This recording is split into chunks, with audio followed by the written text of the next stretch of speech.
Thank you, moderator. Hello, welcome everyone. Good morning, this beautiful day in California. Today is February 10th, 2022, and the time is 9:03 a.m. My name is Max Disposti, pronounced HMS. I'm the board chair of the Board of Behavioral Sciences. And as always, before we convene, I would like to remind everyone that's present that the board is a consumer protection agency that is charged with administering and enforcing the board laws.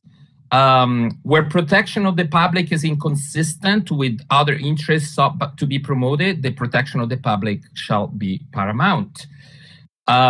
So the meeting today is being conducted consistent with the Governor Gavin Newsom, which is Executive Order N-1-22 that was issued January 5th, 2022, just recently, and the previous the provision of Government Code Section 11133. I will announce when we are accepting public comments on the various issues, and the meeting moderator that we just heard will open the lines as appropriate. Each person will be limited to 2 minutes for agenda items as we go today. That time could be changed in case we have a lot of audience participating. We'll see.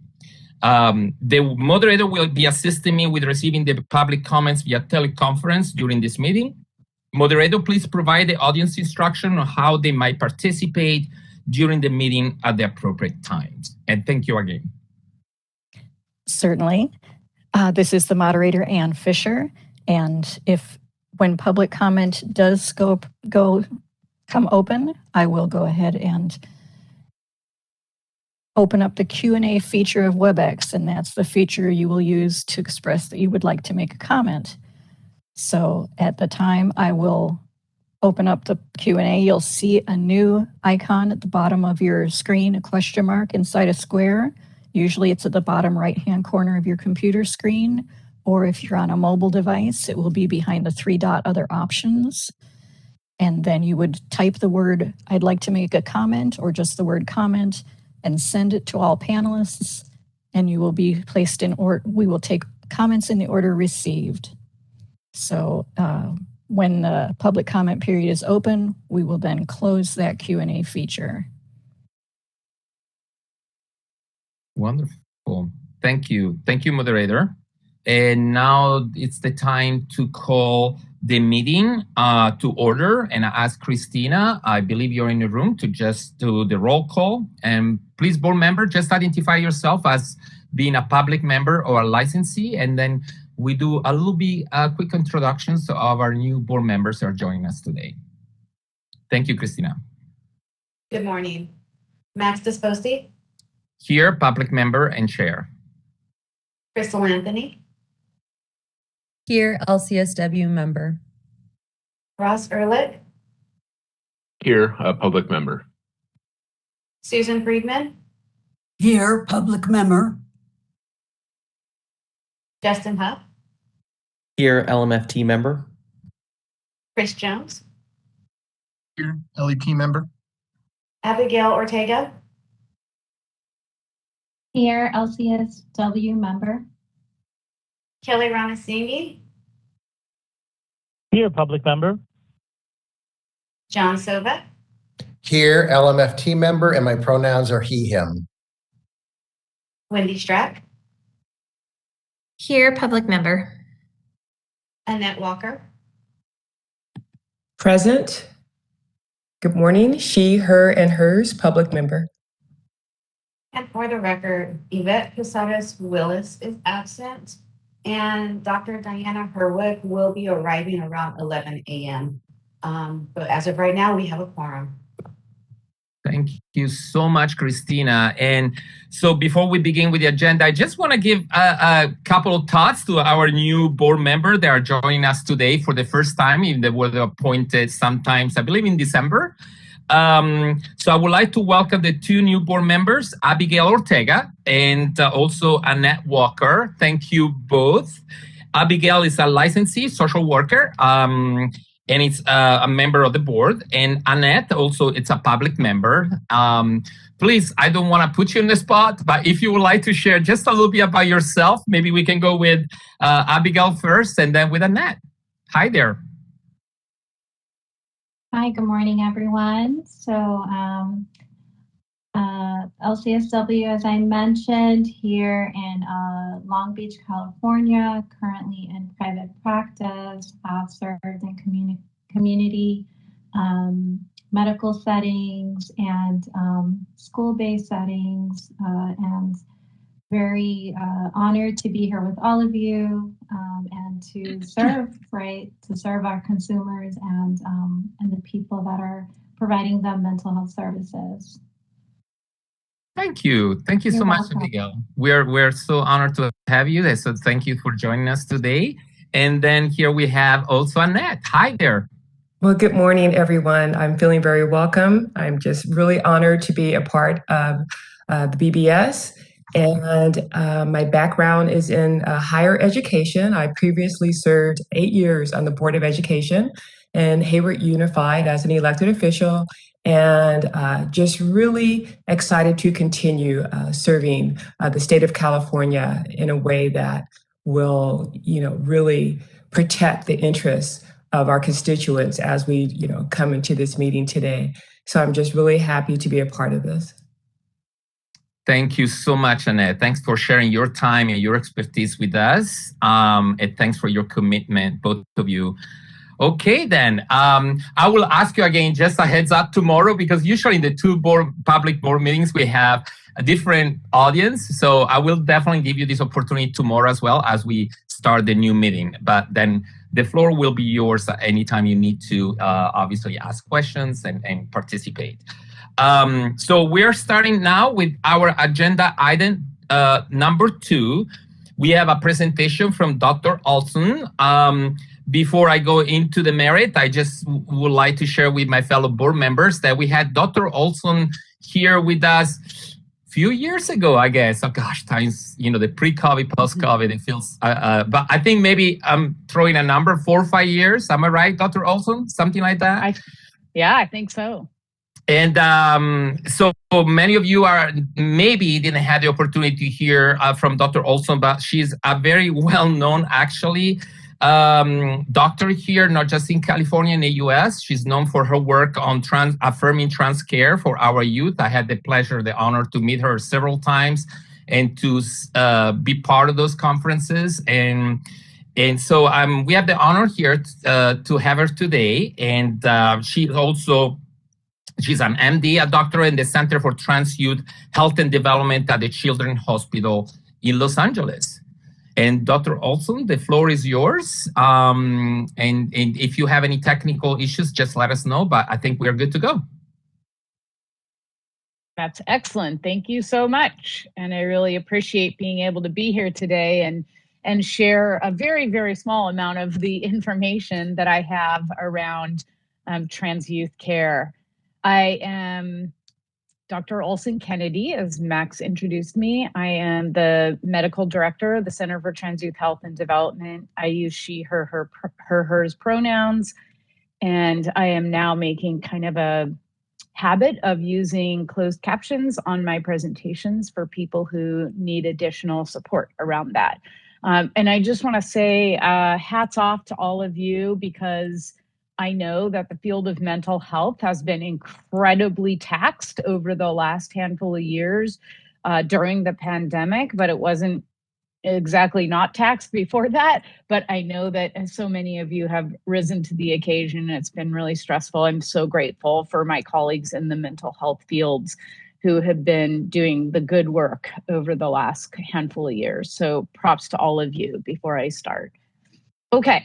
So I always have a lot of material and not enough time to get through it all. So I want to get started and share a little bit about what I have learned over the last 16 years doing this work and what I hope to see as we move forward. So something that is interesting, and this really begs the question of why do I get invited to talk in so many places? Because I think that trans visibility has really changed over the last decade, particularly. And it's also very interesting to note that trans youth visibility has changed as well. So as we move into this, I just want to say that the experience of the transgender community is not a new one. Trans folks have been around since people, and so have trans youth. I think that a focus on the youth community is what is relatively new. Speaking about the field of care, both from a medical and a mental health perspective. So what we've seen over the past handful of years is an increase in the numbers of stories and documentaries about trans youth. So some folks may know this kid. His story was made into a book and then like a short video. And so lots of folks knew who Ryland was. This kid below Ryland was on the cover of National Geographic in an issue that was devoted to gender in 2017. A lot of people know the story of Jazz Jennings. This kid, Gavin Grimm, he had a very publicized lawsuit that went up to the Supreme Court about being able to use the correct bathroom at school. And then in addition to sort of the documentaries about real people, we've also seen trans actors and actresses playing trans roles in different TV shows. And so I think that's been really important for visibility, and it's allowed people to see themselves in the media, which has created an uptick in the number of people that are accessing services. So visibility is an important piece, but also we know that the availability of community on the internet is a really important part of being able to find out more about yourself and who you are. And so these two things together have created a giant sea change in the landscape of trans youth care. So despite this visibility, many of you know we have lost and continue to lose a lot of young people to suicide because of gender dysphoria. And I just want to always keep that on the front burner, that no one should be dying because of their gender, lack of affirmation of their gender. And so for all of these young people and the so many more that are not on this slide, I just continue to do this work with all of my heart and soul so that we don't have to lose any more people. This is a little bit of information about our clinic over at the Center for Trans Youth Health and Development at Children's Hospital in Los Angeles. We've actually been providing trans youth services since the mid-90s, and it would be really remiss on my part not to talk about the fact that the work has really come on the shoulders of trans women of color who were being cared for related to HIV and the enormous just risk of HIV transmission and acquisition within that population. But it really was that particular demographic of people who allowed us to start expanding our services and creating available multidisciplinary services for young people across the board. You can see that I joined the program in 2006. In 2010, we started keeping track of our new referrals. And you can see that by 2015 was kind of a landmark for many clinics. And when I started in 2006, there were only 4 clinics around the country doing this work. And now there's many, which is really exciting. And so I think you see a similar increase in numbers in 2015. So 2021 is not on this graph. We added about 350 new patients to our program despite the pandemic. And so the numbers are still growing. And even though the numbers seem really big, we're still grossly underserving the population of youth and young adults. Even in the Los Angeles area, we have about 2,000 active patients right now that are getting services at the clinic, but there are estimated to be tens of thousands of young people, even at the slimmest numbers of prevalence. So I think that it's easy to get swept up in the everybody's trans now narrative, but it's simply not the case. that everybody's trans, but also that even we are even meeting the demand that there is. There's something else that is important to point out. In the sort of watermelon color of this bar are people who were designated male at birth and identify on the trans feminine spectrum. And in the plum color are people designated female at birth and identify on the transmasculine spectrum. And that darker plum color at the top are folks coming in with non-binary gender identities. And so you can see that our transmasculine youth are coming in about at a rate of 2/3 to 1/3, and that our numbers of non-binary youth are also increasing. And this is pretty characteristic of many clinics across the US. And I need way more than an hour to talk about this and what I think this is, but it's complicated.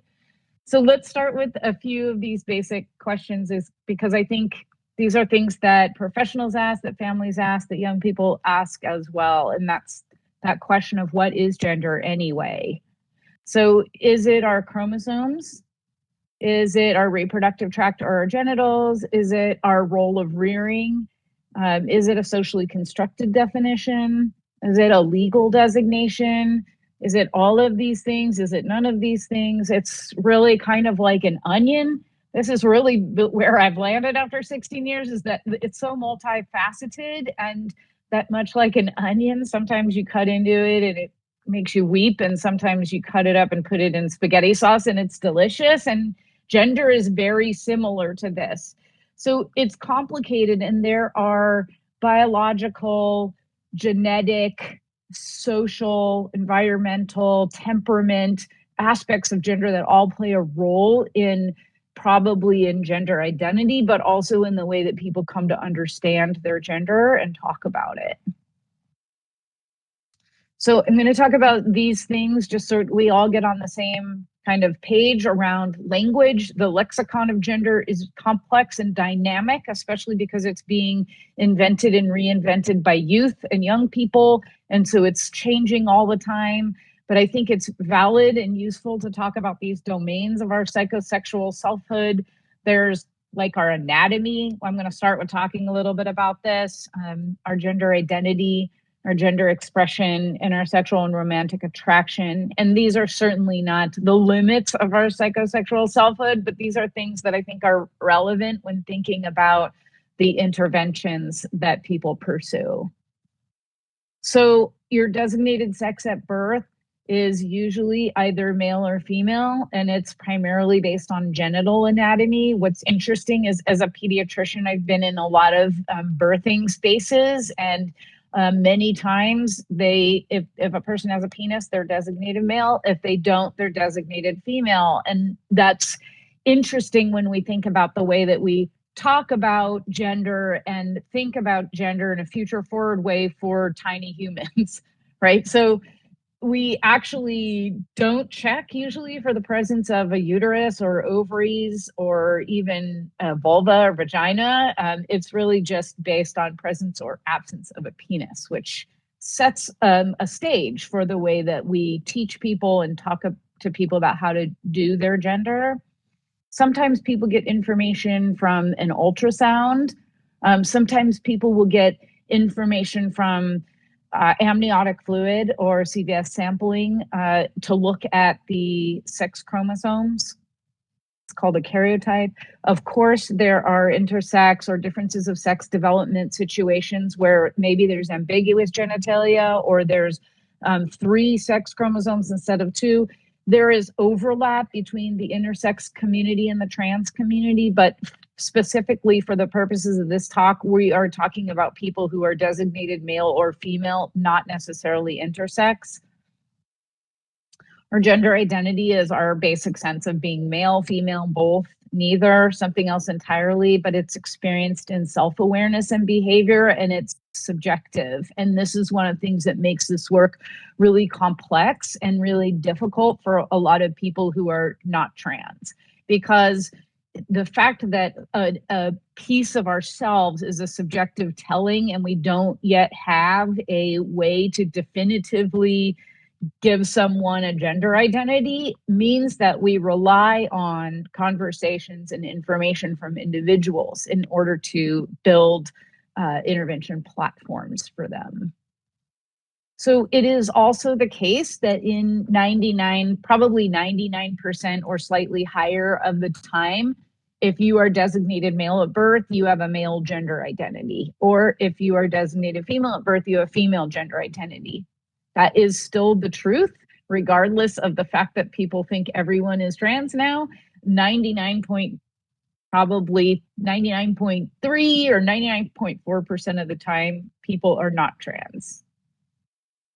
Our gender expression is the way that we kind of wear our gender or communicate our gender within a given culture, right? So obviously this changes across time, across cultures, across countries, across generations.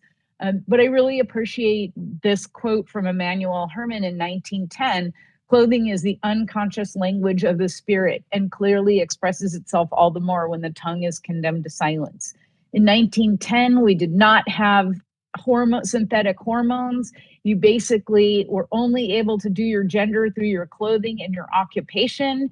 And so clothing became a really important part of expressing or talking about your gender to the world around you. And it still remains that way. But I do think that this was an important quote. I'll get back to it. So it's also true that most of the time, if you're designated male at birth, your gender identity is male and you have a masculine gender expression. Or if you're designated female at birth, your gender identity is female and your gender expression is feminine. And again, those definitions are sort of, we have social agreements as a culture about what that means to have a gender expression that's masculine or feminine. That's really important, especially as we talk about teenagers. So if you don't know how to express your gender, which no one knows how to do until they're told, we have a lot of messages about this. So we have very specific things that we tell children about what they're supposed to play with or what they're supposed to wear. If you look up sort of boys' toys, girls' toys, this is what you see, a lot of tractors, a lot of guns and things like that that are, stereotypically for boys. And then for girls, play kitchens, things like that. Here's a changing table. These are pictures from 2022. I just want to remind people about that this is still happening. These are if you look up or do a Google search for boys' clothes or girls' clothes, these are obviously exaggerated versions, but we do this. We continue to do this in a very, very multi-billion-dollar industry where we designate specific clothing. And valuable to see here that all of these boys in these pictures are assumed boys or have short hair. All of the girls have long hair, so we have specific feelings about how hair should look as well. We create very cisgender normative or cis normative environments, right? So it starts really early. Maybe we get this, this is an advertisement for a 3D ultrasound. We find out this information, then we have gender reveal parties, then we create environments that match those things. And then we buy toys that we think match those things and dress people in the way and then we reinforce it all with our media. So this is the way that all people are raised, whether they are trans or non-binary or not. So I add sexual and romantic attraction in here because I think this is one of the most commonly conflated areas of our psychosexual selfhood with gender identity.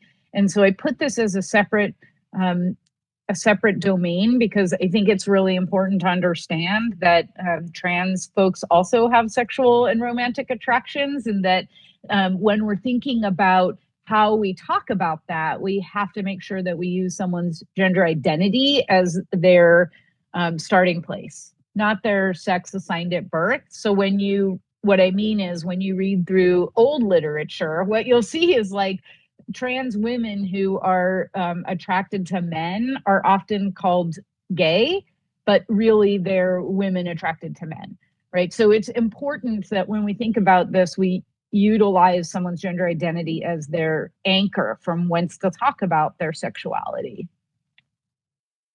So what we're talking about are people who are designated female at birth but identify as male or transmasculine or non-binary as something other than girl or woman, and or designated male at birth who identifies as something other than boy, man, maybe somewhere on the trans feminine spectrum or non-binary. And just so folks know, if you haven't heard the word cisgender, it really comes from chemistry. So a molecule that has adjacent aspects is called a cis molecule. So this is someone who's designated female at birth and identifies as a girl or a woman, or someone designated male at birth who identifies as a boy or man would be cisgender people. And a trans molecule is one that has elements that are across from each other. So someone designated male at birth who identifies as a girl, a woman, or somewhere on the trans feminine spectrum or non-binary, or somebody designated female at birth who identifies as a boy or a man, somewhere on the trans masculine spectrum or non-binary. I hope that makes sense, but it allows us a little bit of continuity around language. So I was alluding to earlier that we start this process of gendering very early. Right, so sometimes we get ultrasounds, sometimes we get karyotypes. I draw your attention, many people have seen a karyotype, but to the bottom right where the sex chromosomes are, we have 23 pairs of chromosomes in our body, but the X's and the Y's are about 6 chromosomes. So those are what sometimes people have information about before someone's born. And then since 2008 was when, or 2007 was when this started happening, there was a popular mom blogger who really presented this idea of gender reveal parties, which are very gendered. They're not great for anyone, but they're particularly hard for people who are not cisgender. You can see guns or glitter. What's in the oven? A sweet little cupcake or a handsome stud muffin. So even these stickers, even these ideas that are happening around gender reveal parties are also very promoting of specific characteristics of boys and girls. This one's anatomic, at least, nuts or no nuts. Wheels or heels, team stashes, team lashes, baby, but I don't really eat the baby or something. I don't really know what this is, but you can see that so these are just a few of them. I try to update these. And I think that gender reveal parties, a lot of folks probably know, have created a lot of problems, fires and things like that. But they really are genital reveal parties, which is a whole different kind of party and is a little bit strange for a baby. So the mom who created or put this idea out into the world actually ended up having a non-binary child and went back and blogged about this and said the irony of the mom who started gender reveal parties who has a non-binary child and said, I wish people wouldn't do this anymore. But, if you have a human who is assumed to be female, you put him in like this kind of maybe a room. Remember, this is a multi-billion-dollar industry, right? If you have a person with a penis, you put him in a CEO's office. Right? We start this very early. It's ubiquitous. It's all around us. Unless you start looking for it, you really don't sometimes understand. I just did this year. I pulled out what are some back to school supplies, right? And this is the ad. So look at this. This is the cute school supplies for girls that includes, a very pink palette of things, but also earrings, a necklace, lip gloss, nail polish, right? Which are not necessarily related to school, but I'll draw your attention over to the boys back to school stuff that has clothing and actually very little school stuff, but it has food, right? And so I think these are the subtle messages that are happening for people that are problematic. And I'll just show you some of the things that are happening for adults. Right? Like I'm a doctor. I've looked in a lot of people's ears. It turns out you actually don't need different earplugs. Right? It's Sleep Pretty in pink if you're a woman and, skull screws if you're a man, right? Bounce for men, right? There isn't, these things aren't real. They don't actually matter.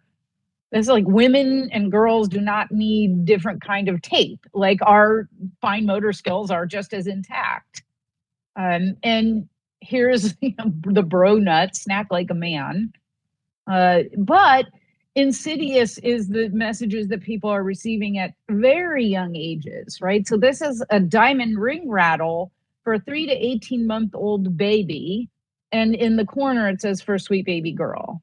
If you look at the counter one, that is a saw with a mirror, and that's for a busy baby boy. So these messages are coming very early on. And I'm trying to kind of talk about these things so that you can get an understanding of what it might be like for someone who is not cisgender, but is growing up in this kind of environment. I hate my thighs, right? So that's like starting very early. And also minoxidil, right? This is for hair regrowth. There's literally no difference between these two products at all, except for the price. And part of the reason the price is higher for women's minoxidil is because of the value that our society places on women and hair. So gendering isn't great for anybody, but it can be really hard for trans kids, right? So some of the things that present a lot of issues for trans folks or non-binary folks are, the bathrooms, right? This is a real issue that we hear a lot about. People get a lot of feelings when it comes to bathrooms. But also we've seen over the last handful of years, this incredible legislative or public discourse about the private lives of young people, of trans young people, right? Some people might have read this book. It's a record-breaking year for anti-trans legislation, and its impact is the worst for minors. This is the number of anti-transgender bills that were introduced by year, and you can just see that 2021, this enormous jump to 117 anti-trans laws that have to do with sex-segregated spaces in sports, and then the orange ones are bans or restrictions on medical care, and then other is in the gray. But you can just see that there's kind of an all-out assault on the care and the private spaces for trans young people. So I want to talk a little bit about a kid that I saw in my clinic many years ago. This is a 4-year-old who was designated male at birth, and the mom was bringing this kid in to see me because really the mom was just interested in information, right? So she brings her kid in, and I said, well, this kid was presenting themselves as typically male, so how we would expect a 4-year-old boy in our society to dress. And I said, well, tell me why you brought your kid here. And the mom said, well, because my kid likes to wear dresses and play with dolls. And this 4-year-old child jumped up and put their hand over their mom's mouth and said, don't tell the doctor that. And in that moment, I realized that that tiny child who was only 4 and whose gender was largely irrelevant was felt shame already about what they loved and what they liked. And that message of shame was going to be embedded in that child's brain and going to be carried with that child in that child's heart for the rest of their life. And that was something that child learned. That's not something that child was born with. That child learned that. And that was really a profound moment for me. It didn't matter that child was a girl or a boy. What mattered was how they had integrated shame into their palette of feelings, which is terrible. Right. And we know that you all probably know a lot about brain development. At birth, you have relatively few brain cells and connections. And then you have this enormous period of brain development in the first 3 years of life. And you have this thick, gigantic number of neurons and connections. And you go through your second biggest period of brain development, which is adolescence, where you start a process of synaptic pruning, which means that your brain is creating pathways that it's going to use for the rest of your life. And it's largely impacted by what's happening outside of somebody. And so in your environment, this is one of the reasons in adolescent medicine, we call adolescence the second birth, because it's this really impactful time. Now imagine young people who are living with what you like, who you are, what you like to wear is not okay. They are embedding that message into their neural patterning. And honestly, this is why so many of these kids land in your offices, because they and you are all going to be taxed with unraveling and deconstructing all of this damage that has happened to people just because of what they love. So I'm going to talk about this kid, and this kid's story was public. But this mom, I asked this mom to kind of summarize what was happening with her kid. And she sent me this. At 3 years old, Jay started acting out. He would have tantrums when I'd drag him into the barbershop for his bi-monthly haircut. Shopping for clothes, he would excitedly head toward the girls' department, only to end up in tears as I redirected him to the boys. Putting his uniform on each morning for school, he would untuck his shirt and modify it to the best of his ability to match the girls' uniforms. During the night, he would wake up and tear the paper from his walls, pull down his drapes from the windows, strip the bed of sheets, and basically destroy his room. My baby was cracking, and I had no idea where the pressure was coming from. This kid was raised on a military base in Japan. And this kid was taking 15 psychotropic medications a day.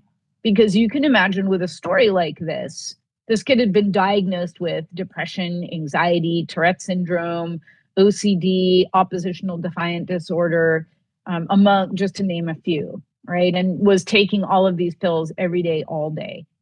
Well, what happened was that on this kid's 5th birthday, they had their 5-year physical. And the doctor on the base looked at this kid for a while and was like, I think your kid has gender dysphoria. And the mom said, what are you talking about? And the doctor sort of explained it a little bit. And the mom went home and looked it up and asked this kid, are you a girl? The kid said, yes. And the mom said, do you want to live as a girl? And the kid said, yes. So they socially transitioned this kid. And within 6 months, this kid was off of all of these medications. Now, I say that not because social transition is the end all be all of everything. I say, as a matter of fact, when this kid socially transitioned, the family started getting threats. There was a lot of violence and vandalism. And eventually the army said, you actually have to move back to the mainland. Like, it's not safe for you here. And so even though this kid's internal issues around gender were finally brought to light and finally talked about, then this young person and the family had to deal with all of the outside ideas, pressures, gender minority stress, and all of that was going on. And so they left. They moved back to the United States.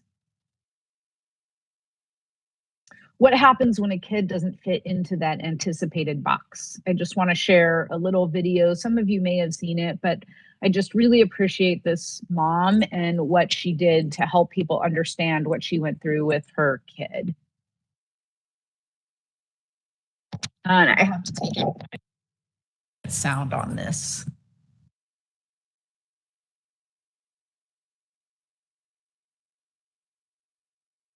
Six years ago, can you hear the I gave sound? birth to my first and only child. A boy. Hello. I am 38. I'm 29, and I really love you. When he was 2 years old, my son began insisting on wearing only pink clothes, preferably ones with lots of sparkles and ruffles on them. She dresses so pretty. She really loves me. When he turned 3, he begged me to buy him some dresses and let him grow his hair long. That made the grandparents a little nervous, but we went with it. That one's a fairy and that one's a princess. Why is she a fairy and she's a princess? Because fairies are magic and princesses don't. That's the difference. And also, they can't fly and they can. Fairies fly and princesses walk.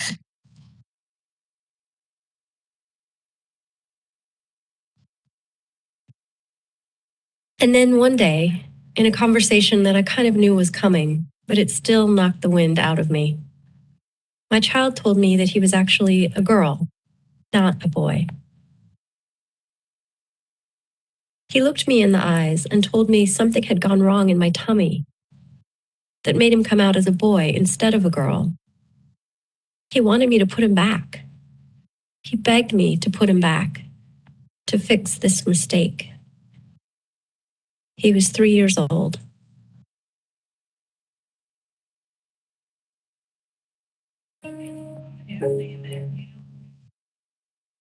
I spent the following year resisting, trying to present alternatives. I told my child over and over again that he could continue to be a boy and play with all the Barbies he wanted and wear whatever he liked, dresses, skirts, all the sparkles money could buy. But my child said no, absolutely not. She was a girl. What are your favorite things to play with? My princess things. Your princess things? Why do you like princesses so much? I just kind of do. Do you think it's okay for boys to like princesses? But I'm a girl. After 12 long months of making both myself and my child miserable, I finally let my little boy go. Goodbye.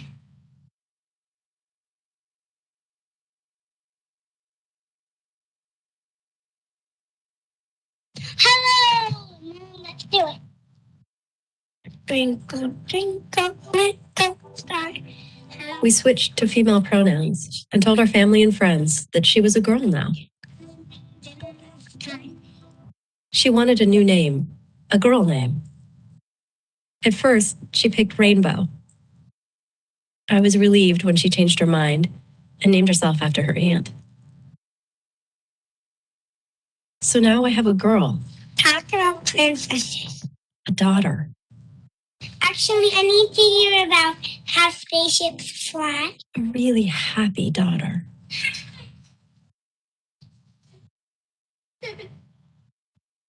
I adore my daughter. But sometimes I look at photos of my baby boy and I miss him so much. This probably sounds crazy, but sometimes I wonder where he is. It's like he was a dream I had one night. And then morning came and I woke up and he was gone. And now there's this little girl in his place, telling me that the boy was just a dream, just someone I imagined. As far as she is concerned, there never was a boy. Could you explain that to me one more time? What's the difference between you and Holly? She's a vagina and I have a penis. Yeah. I'm a girl with a penis and she is a girl with a vagina. You're a girl with a penis and she's a girl with a vagina? Yes.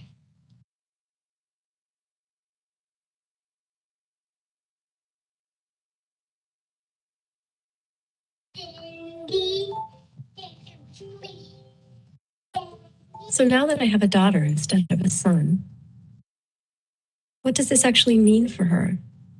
And for me as her mother? Pink is a mama. Pink is a mama. Other than letting her wear pretty dresses and using different pronouns, what has actually changed? What does this newly minted girl need to know? What do I need to teach her about how to be a girl? Girl alien does all the work while the boy alien sleeps and eats. Do I even know how to be a girl? The girls also have blue and purple spots. And if a girl can be a senator or an astronaut or a plumber, if a girl can wear pants and have short hair, if a girl can even have a penis, what is a girl anyway? Who gets to decide if you're a boy or girl? Me.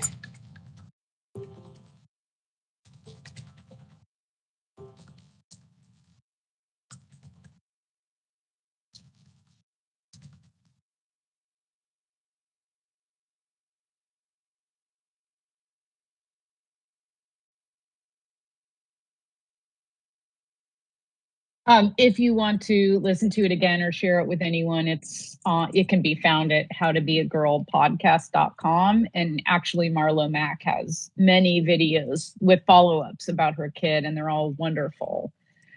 But what I appreciate about this video is this mom talking about many times parents will hear from extended family members like, you're doing this to your kid, or you aren't teaching your kid how to be a boy correctly or how to be a girl correctly. And I really appreciate Marlo Max talking about, listen, I did all of this. I made my kid really unhappy for a year while I kind of denied her truth. And so I really appreciate her talking about that.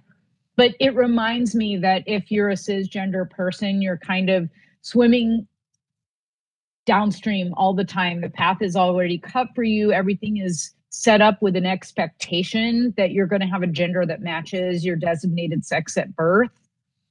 But that's not the case if you're trans. If you're trans, you're swimming upstream, right? And you're like running into bears and you're like running into rocks. This is really important for us to understand as clinicians, because what it means is that everybody's going to figure out their gender experience, if it's not cisgender, in their own unique way. And even though I'm talking a lot about kids today, most people actually don't have the experience that Marlo Mack's kid had. Because in order to recognize, talk about, and have validated a gender that's different at 3 or 4 or 5 years old, there has to be a massive alignment of many, many things. And that's just not most people's story. The majority of people figure out that their gender is different in and around or slightly after puberty or adulthood. And so if somebody has a story of, I wasn't that kid like Jazz Jennings, I wasn't that kid like Marlo Mack's kid, doesn't mean they're not trans. It doesn't mean they're less trans.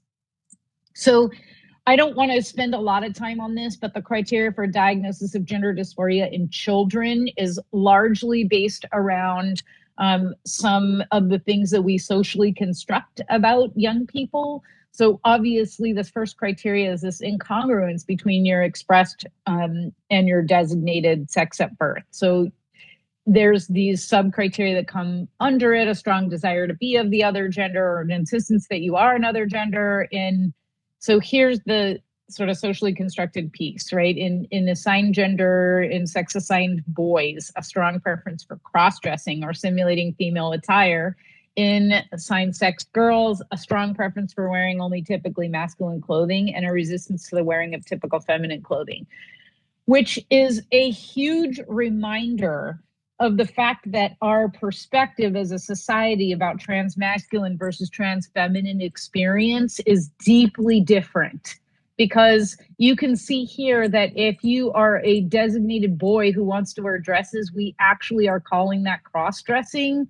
But if you are an assigned girl who wants to wear typically masculine clothing, we call it a preference for wearing typically masculine clothing. Those are deeply different connoted words. And I think that it's very important to understand how we codify our feelings about transmasculinity and transfemininity, even into our diagnostic criteria. So then also, strong preference for cross-gender roles. And a lot of times for kids, this means like avatars. They're trying out their gender in the virtual space. Again, preference for toys, games, or activities engaged in by the other gender, a preference for playmates of the other gender. There's so many things that I could talk about with this DSM diagnosis, but the piece that changed when this entity moved from gender identity disorder, which was a pathology of identity, to gender dysphoria was this criteria about the condition is associated with clinically significant distress or impairment in important areas of functioning.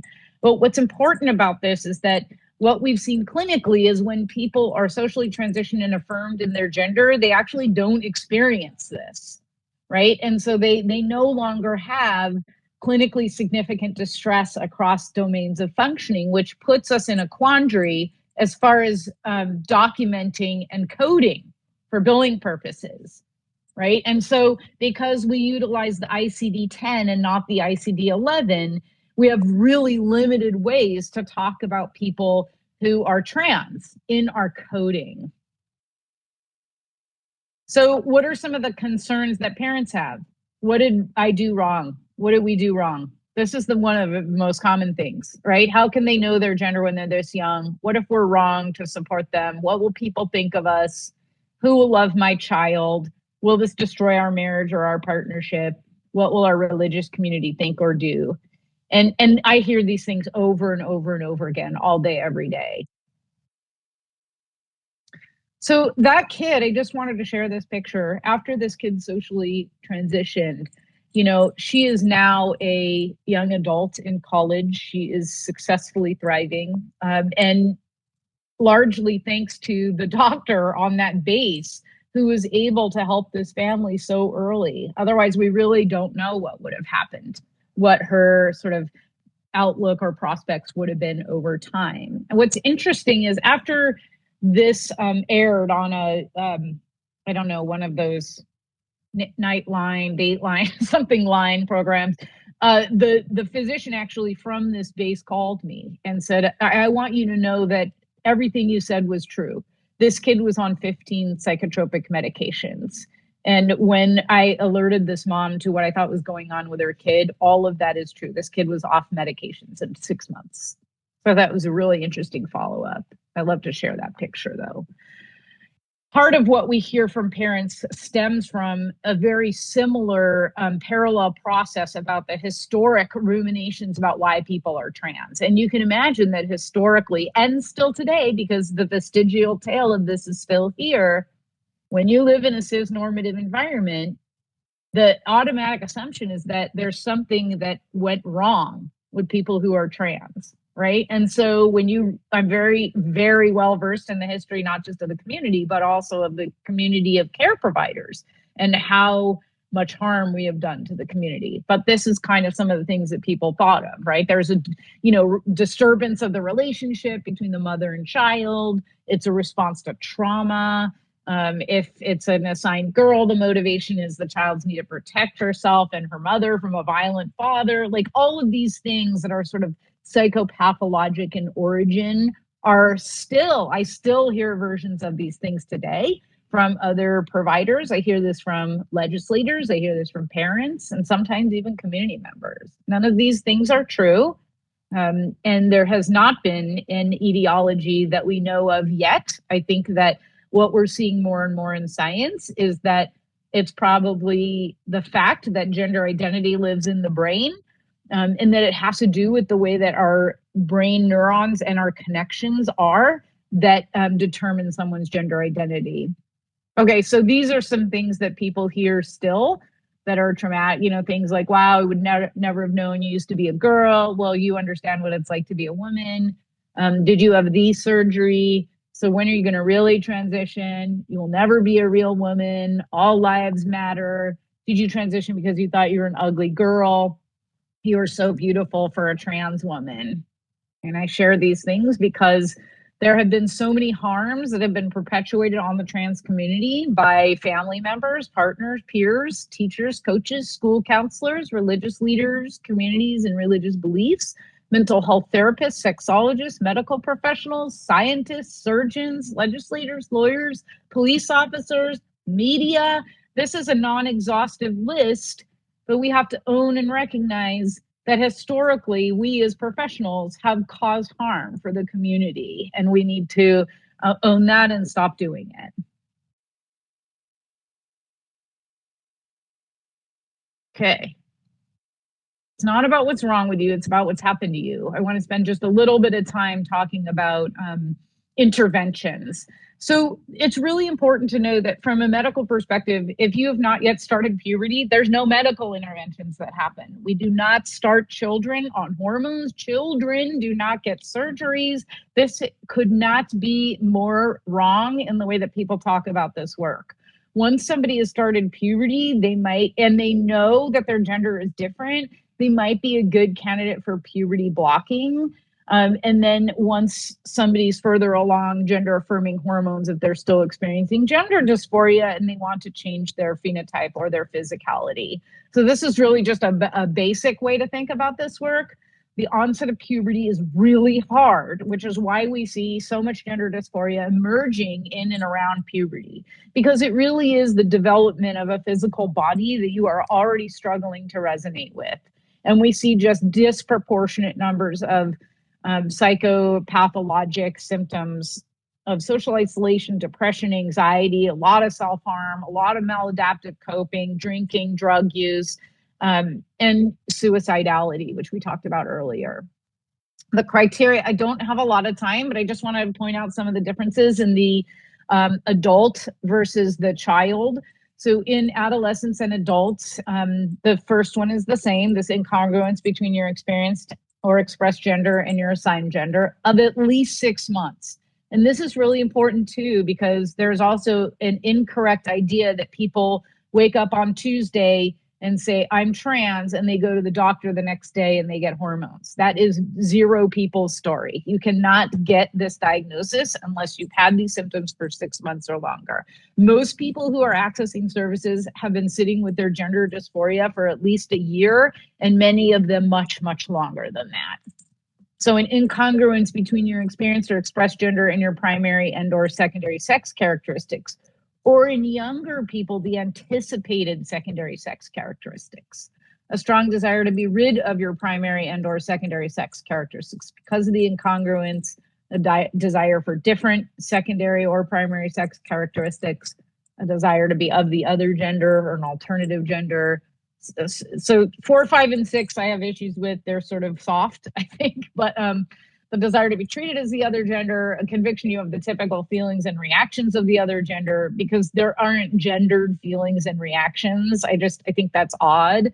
And then this B criteria of clinically significant distress or impairment, and clinically significant is not really described.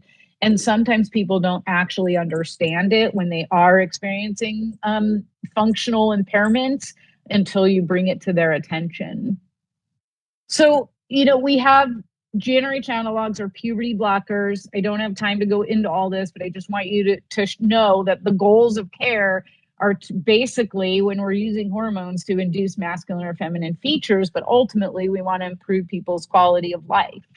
We want to improve their body esteem. We want to decrease their gender dysphoria. We want to decrease their anxiety and their depression and their high-risk behaviors if those are happening. Hormones are life-saving.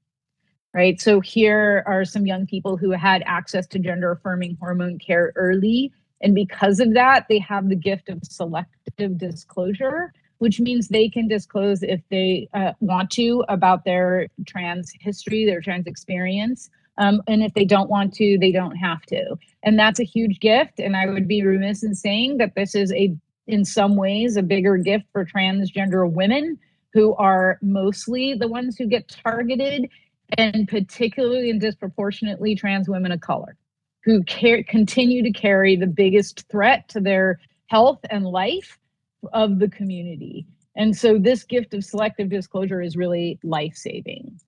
Okay, so I'm going to stop sharing my screen and give you all an entire 10 seconds for questions. No, maybe we have a little bit longer. Oh my God. Thank you, Dr. Olson Kennedy. I can't even believe, thanks for making an effort to try to shrink your 2 days full conference presentation in less than an hour. I've been fortunate to participate a few times to your conferences. There is so much to learn and so much to share as well. So I can't even imagine what it takes to do this, what you did, but thank you for making that effort. Before we open, I just want to set the tone of the conversation. I think I can speak also for my personal experience in running an LGBT affirming, gender care affirming agency, everything that Dr. Also Kennedy across and in reference to, it's the experience of a lot of us every day. Also from the BBS standpoint of view, I think as an agency, we committed a few years back already to understand that in the consumer protection, we need to be aware of the disparities that this population is still facing.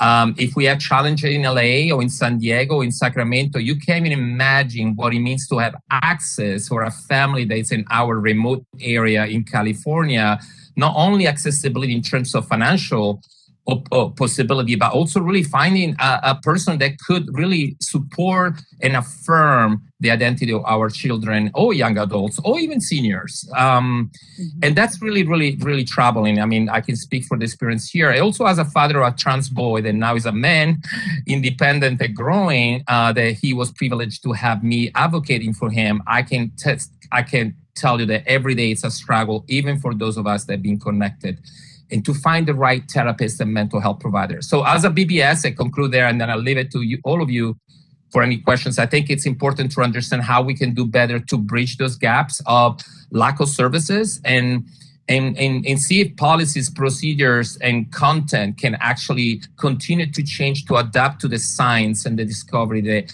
that Dr. Olson Kennedy was referring to, so that we can stop the harm, even when it's not intentional, right? We don't know what we don't know sometimes, and we cause a lot of harm by just not knowing. And that's so true for a lot of minority folks that we serve here in California, but definitely true for a lot of our LGBT people. So saying that, I'll leave it to my board members if they have any questions, observations, and comments, and then we can open to the public.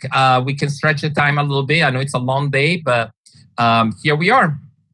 Fellow board members, if you have any comments or any questions to Dr. Olson Kennedy, please go ahead. Hi, Thank you. Susan, I thought you were, yeah, go ahead. I have a very quick question. Thank you so much. This was absolutely mind expanding well, at least for me it was.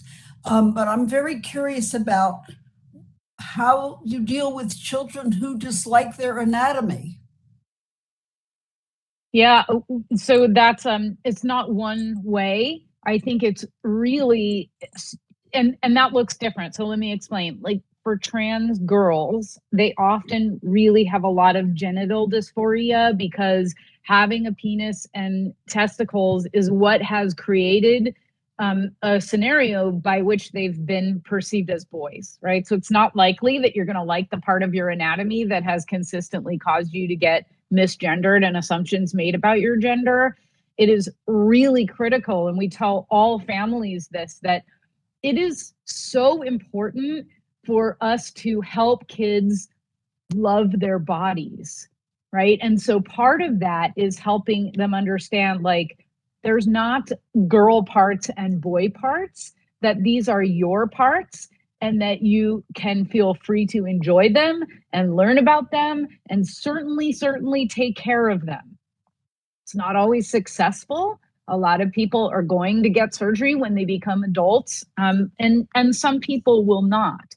But then the flip side of this is for people designated female at birth, they generally, I do not hear people saying like, I hate my vulva. Like I don't hear that. And that's because of the way that we talk about penises, right? So what I hear is, when am I going to get my penis? Am I going to grow a penis? When can I get a penis, right? And for those kids, what happens is when they start their puberty, the first signs of their puberty is chest development. And they now are developing something external that is visible, that is going to get them misgendered as female. And so there is an extraordinary amount of chest dysphoria that happens in our trans masculine population. And so ideally, we want people to love and enjoy their bodies. That's not always going to be the case, though. And so having, letting people know that when they get older, they can have surgeries to alter their bodies. Absolutely. But first and foremost, we really try to say, like, listen, if you're a girl and you have a penis, it turns out it's your body and it's, not a gendered thing.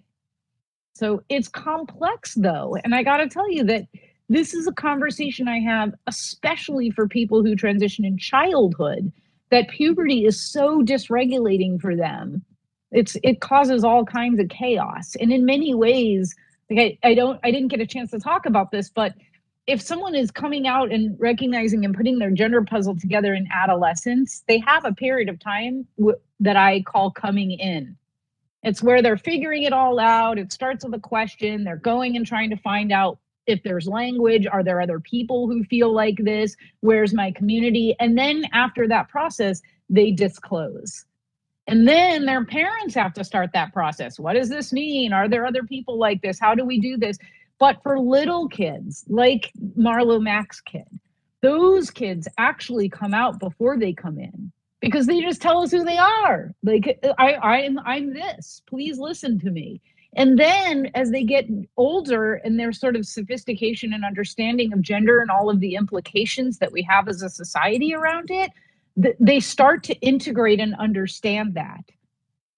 So it's really hard. It's really hard. We, unfortunately, because of the emphasis that we put on bodies and physicality, there is a lot of dislike of people's bodies in this population. But I think what's exciting is we have a generation that is very much reshaping the way that we do gender. And this is exciting because I think that there's going to be an opening up of this idea of like, hey, you can be this gender in this body, and less people will come for physical interventions and surgical interventions. And that will be glorious, right? Because it's hard. It's actually, people underestimate, like, it's hard. Trans life is hard life, right? It's taking medication every day. It's putting a needle in your body every week. It's undergoing surgeries. It's experiencing gender minority stress. It's experiencing gender dysphoria, right? If we had a more open idea of like, hey, some people with this kind of body are boys, and some people with this kind of body are girls, and some people are both genders, and then people wouldn't feel as compelled in some ways, right, to undergo physical interventions so that they can fit to more of a binary and cisgender model of gender. Thank you so much. Thank you. Thank you again, Dr. Olson. I see John Sovek. Oh, good morning, Dr. Olson. It's John Sovek. It's nice to share space with you as always. I wanted to check with you, though. I mean, I'm in Los Angeles. You're in Los Angeles. We're working to provide care. In Los Angeles, there are multiple points of access for care for these kids. If you were just going to have a wish list of ways that we, as the Board of Behavioral Health, could encourage policies that would create access to better mental health care for trans kids, what might be on that wish list? That's such a great question. Oh, I get pushed into my utopia space. I think that there's two things. I mean, this is like one of the things that's really challenging, right, is that trans care it's coupled inevitably right now with people's belief systems. And so unlike other things, like there's not a lot of people who are like, I don't believe in depression, right? And because of that, you can mandate that people learn about the psychological management of depression, right? You can mandate that. If you mandate, because education is a big piece of it, right? Like, unfortunately, there's very few like specific curricula in the medical or the mental health training fields, right? And so if there were, you could mandate curricula, but that's not necessarily going to bring someone to that place of like, I'm really open to learning this, right? Because of the fields. The feels are getting in the way, Tell me more about your feelings about this, right? So we're not quite there yet. I think that there should be curricula for people who are interested in it. I think that there should be like basic curriculum to sort of whet people's appetite. And then if people are interested in it, there can be more detailed information and learning, right? So it's sort of like this, like you get an hour of my time now, but I and two of my colleagues do a 14-hour training about trans youth care. And even after that training, like you can step into the work, but you're not going to be proficient at it. You still have to have ongoing. So there's sort of a lack of curricula, but also, oh my gosh, I mean, John, there's just a lack of bodies, right? So what's so important about this is that we are going to see a wave of anti-trans care legislation. It's just going to happen because there's a platform for that voice right now, unfortunately, in our country. And the people will turn, I've seen this more and more in insurance companies denying care, right? And even in California, where it's like, oh, do they have a letter? Do they have a mental health provider? And it's like, but we don't have enough mental health providers to provide care for all of the kids that we're seeing. So it's a bodies issue, right? And the pandemic has made it worse because there's so much need for you all right now. It's so bad. Like there's just nobody has a spot. Nobody has any room. I was just working with a psychiatrist last night and at 6 p.m. for my own kid. And she's like, yeah, I've got appointments through 8 p.m. I'm like, well, you're so taxed. You're so taxed right now. You're all maxed out, right? And so it's an issue of, mental health that we have, like our healthcare system sucks in the United States, right? We don't even acknowledge mental health as a need. And it's such a huge need, right? So what can the BBS do? Well, you could make requirements around curriculum. That would be really helpful, but it would also be really helpful to like weigh in when anti-trans legislation for youth is happening.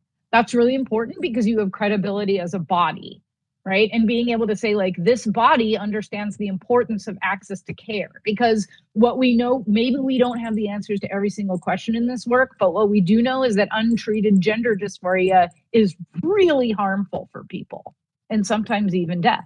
It results in death, right? And not that suicide should be the carrot for everything, right? We also don't want people walking around with a lot of psychiatric morbidity, right? And so I think that there's a real role for the BBS to play in that way. Even creating statements about legislation and like this is what we do. We put out, hey, we see what Texas is doing. We see what Arkansas did. We want to go on the record as disagreeing with this. This is really problematic. Well, and one thing, if I can just share real quick, I know Max probably has the same feeling. Dr. Olson, I know you have this feeling, you've just identified it. All of us who work with the LGBTQ community are overwhelmed and exhausted right now, especially if we're working with youth. Once again, we're in Los Angeles. We have lots of resources. Max is in San Diego, lots of resources. And what's happening out in other neighborhoods where these resources aren't available, and how do we also encourage growth that direction? Because it is exhausting and it is overwhelming. And I know Dr. Olson tries to be everywhere all the time to create as much information as possible in the world. And I just want to honor that and thank you for that. Oh, thank you so much. I second that, John. Thank you so much. Any other comments, observation from our fellow board member? And after that, we're going to take a small break. Max, this is Kelly. Kelly. And look, then following up on what John said, I'm from a rural community, and I wish we could bottle up Dr. Olson's presentation and just pass it around to everyone here in Imperial County because it's medicine. It's really good medicine. And I want to thank you so much for your information and knowledge and insight today. Thank you. You're very welcome. One thing we can do, because this meeting are recorded, actually, for that portion of the meeting, it could be a tool of, a small partial not exhaustive, tool of education, because nobody becomes competent after a presentation or training, right? But it could be the start of a conversation for people even to have it. I know I have Annette next. I believe, Annette, you raise your hands, and then I have... Yeah. Thank you. You set me up perfectly for that segue. I think it's we can create a space for this conversation. As some folks have already mentioned, it may not be an opportune time given some of the tones and states of mind in our nation today. But on the flip side of that, it is a great time given the space of diversity, equity, and inclusion, where we're looking at the after effects of COVID and how that has exposed healthcare in specific communities. That is just blatant discrimination and it's just awful. Let's just call it out for what it is. And that's the good thing. I have the millennials and other folks say, we're now woke, okay?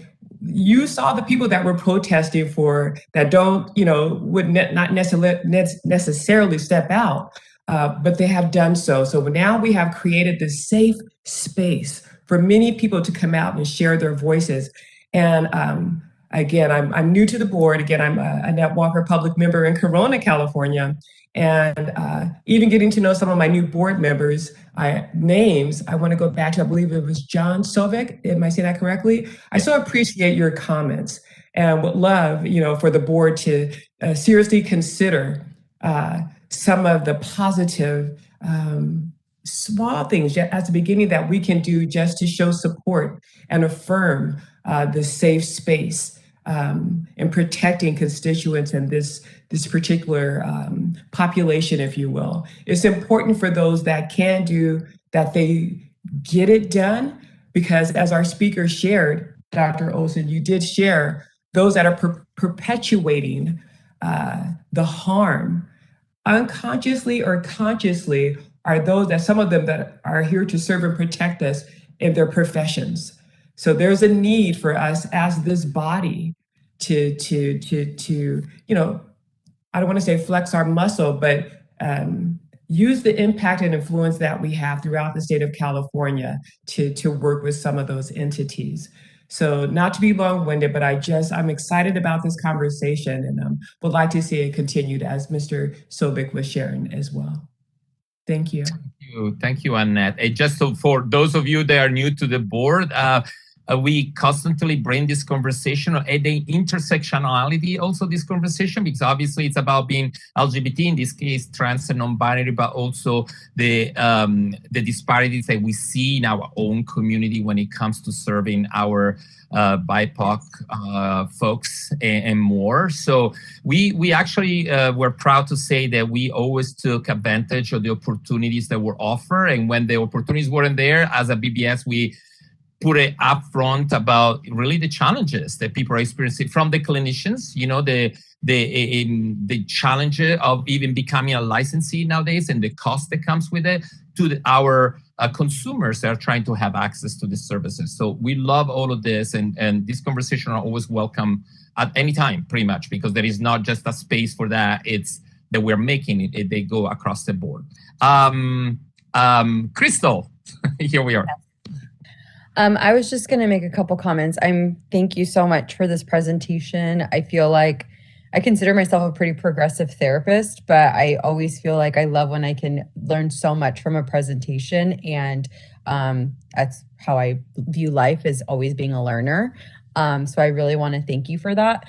I just wanted to make a small comment that, Kelly talked about being in a rural area, but I'm from San Diego County, which I believe is a very progressive county and with a lot of amazing resources. And then we talk about LA County, a huge metropolitan city. I'm in Orange County, which is still not progressive and lacks many resources. There's like one LGBTQ center, not enough. And I really feel passionate. Like, I feel like I learned so much today, and I'm like, what are we going to do in Orange County to change that? Because I do work with incarcerated youth, and these topics do come up, and it's like, where do we place, what units do we put kids in, and things like that when they are in the midst of change and identifying as she or as he or whatever they might be identifying as. And so I just want to say thank you so much, because you are a voice of inspiration. And it's been a minute since I felt like that tickle, we need to do so much. And so I just want to say, so grateful for your presentation today. Thanks, Crystal. I appreciate that. Thank you, Crystal. And yeah, that's another conversation. Also, I'm sure another training in regards to the policing of our bodies and how incarcerations and also certain authorities have really used the past definitions of gender to impose certain roles and even, by jailing people. So that's unfortunately our very recent history too. But anyway, any other comments of sharing within our board, and then I will have to close this. I don't want to limit anyone if there is any other. Okay, I think I see you all. So if I don't and I skip you, please just interrupt me. I want to make sure I don't leave you out. Well, with that, again, Dr. Olson Kennedy, thank you so much for always sharing space with you. I think we are definitely, your last presentations was referred to many, many times. I just want to let you know with the past board members in any opportunities, occasions, how much has left to the board. But for all of you that wants to know more, there are plenty of resources. You can even follow Dr. Olson Kennedy in her work and see exactly perhaps where they are presenting. If it's close to you, you can take advantage of that. Or you can send me as a board chair any contacts and links I can share with you at any time around this topic. So that will be a pleasure on my part as well. Max, thank you. Yes. We actually have, we are planning with Kathy Bolig, another virtual training this year. So I'll send you the information if anybody is interested in sitting through 14 hours of more. I know you'll make it fun. And yes, Wikati Trans Family Services here in San Diego County has been partnering with you for quite some time. But that's the benefit of virtual connections. Now everybody can really take advantage of that presentation from all over. So that's actually good. Yeah, let me know when. I'm sure Kathy will inform me as well so I can be aware of. Again, folks, perhaps we can take really a 7 minutes break. How do you like that number? And reconvene at 10:30 for a coffee, take your coffee break, whatever you want to call it. And we'll see each other at 10:30. Again, Dr. Olson Kennedy, thank you so much for joining us. We'll see you next time. Thank you. Thanks, Max. Bye. Thank you. Bye.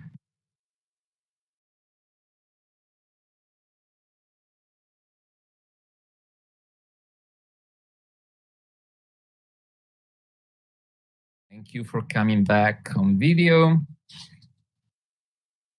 Time goes fast when you're having a break, huh? Okay, just a second.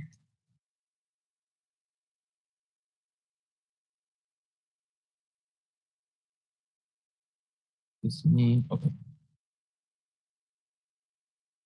Okay, everyone. We're resuming our public portion of the meeting. It's 10:31. My name is Max Disposti, board chair of the Board of Behavioral Sciences. We're resuming our agenda. We just heard Dr. Olson Kennedy presenting. We concluded that item and we're moving now to agenda item number 3, which is the presentation on the board licensees complaint process. This agenda item was brought to us also because I believe in the past sessions we discussed how a lot of you are new, but also for the older folks like myself that being here is always a good reminder, a refresher to know exactly how we go about in the process of complaint, and then also for our audience as well that it's able to see, have a window of the process as well so they can be aware. I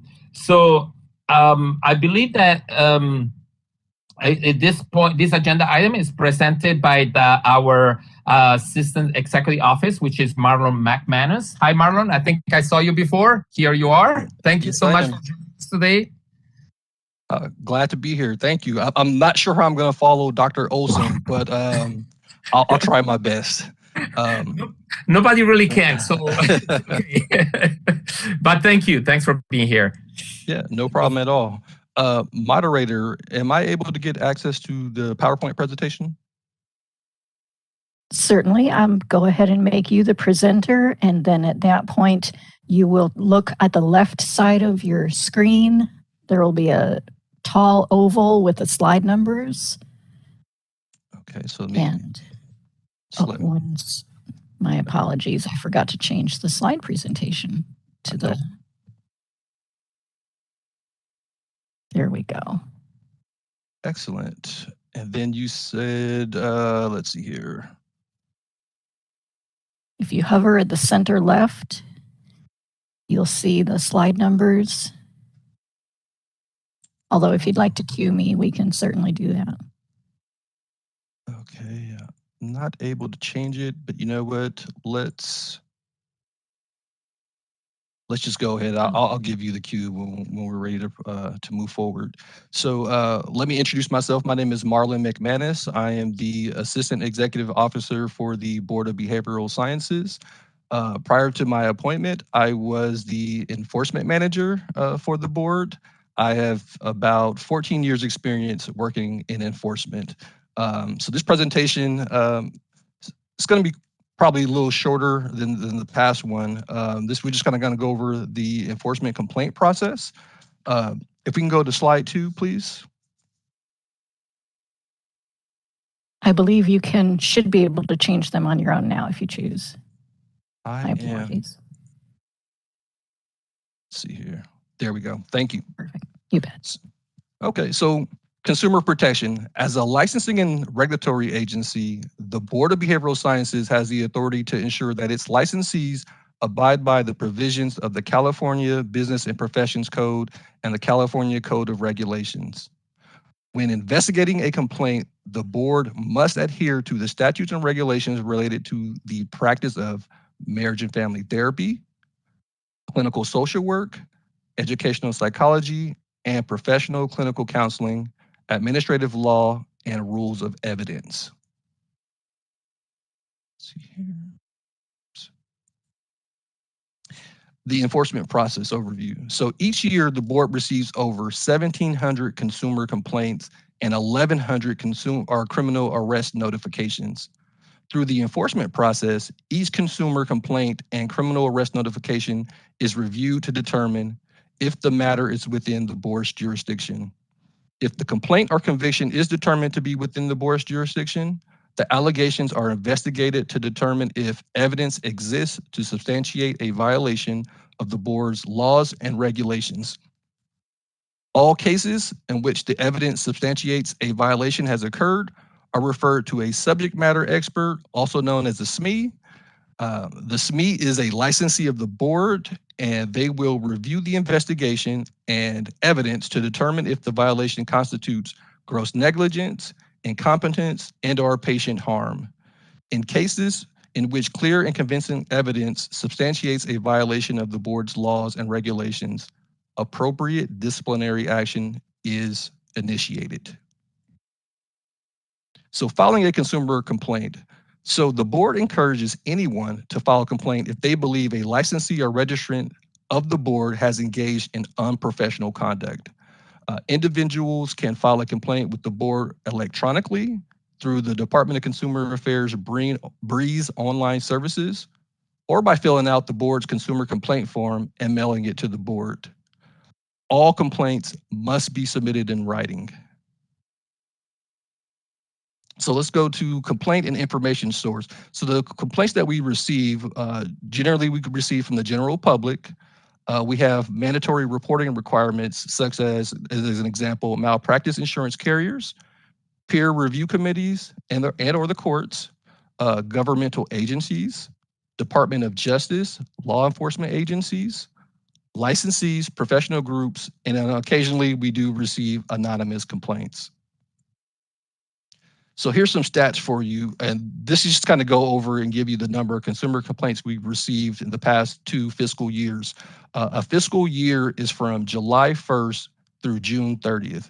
So for the fiscal year of 2019 through 2020, the Board of Behavioral Sciences, we received 1,856 consumer complaints, which averages out to about 155 complaints received per month. For the fiscal year 2020 through 2021, we received 1,793 consumer complaints, which that average comes out to about 149 complaints per month. For the conviction arrest notifications complaints that are received, so for 2019 through 2020, we received over 1,114 conviction arrest complaints, which averages out to 93 per month. And then for last fiscal year, 2020 through 2021, we received over 1,223 conviction arrest complaints, which is slightly more than we did the previous year. And it's up to about 100 conviction arrest complaints received per month. So consumer complaint intake. So what this means is once the board actually receives the complaint, The board's enforcement technician completes the initial review to determine jurisdiction. If the complaint is not within the board's jurisdiction, the complaint is notified and/or the complaint is referred to the appropriate agency. So we have a little bit more stats here just to kind of give you an example. So this is once we receive the complaint, the initial review for the fiscal year 2019 through 2020, 543 complaints were closed after the initial review. And then for 2020 through 2021, 839 complaints were closed after the initial review. And this could be for many different factors. It could be the person is licensed with a different board.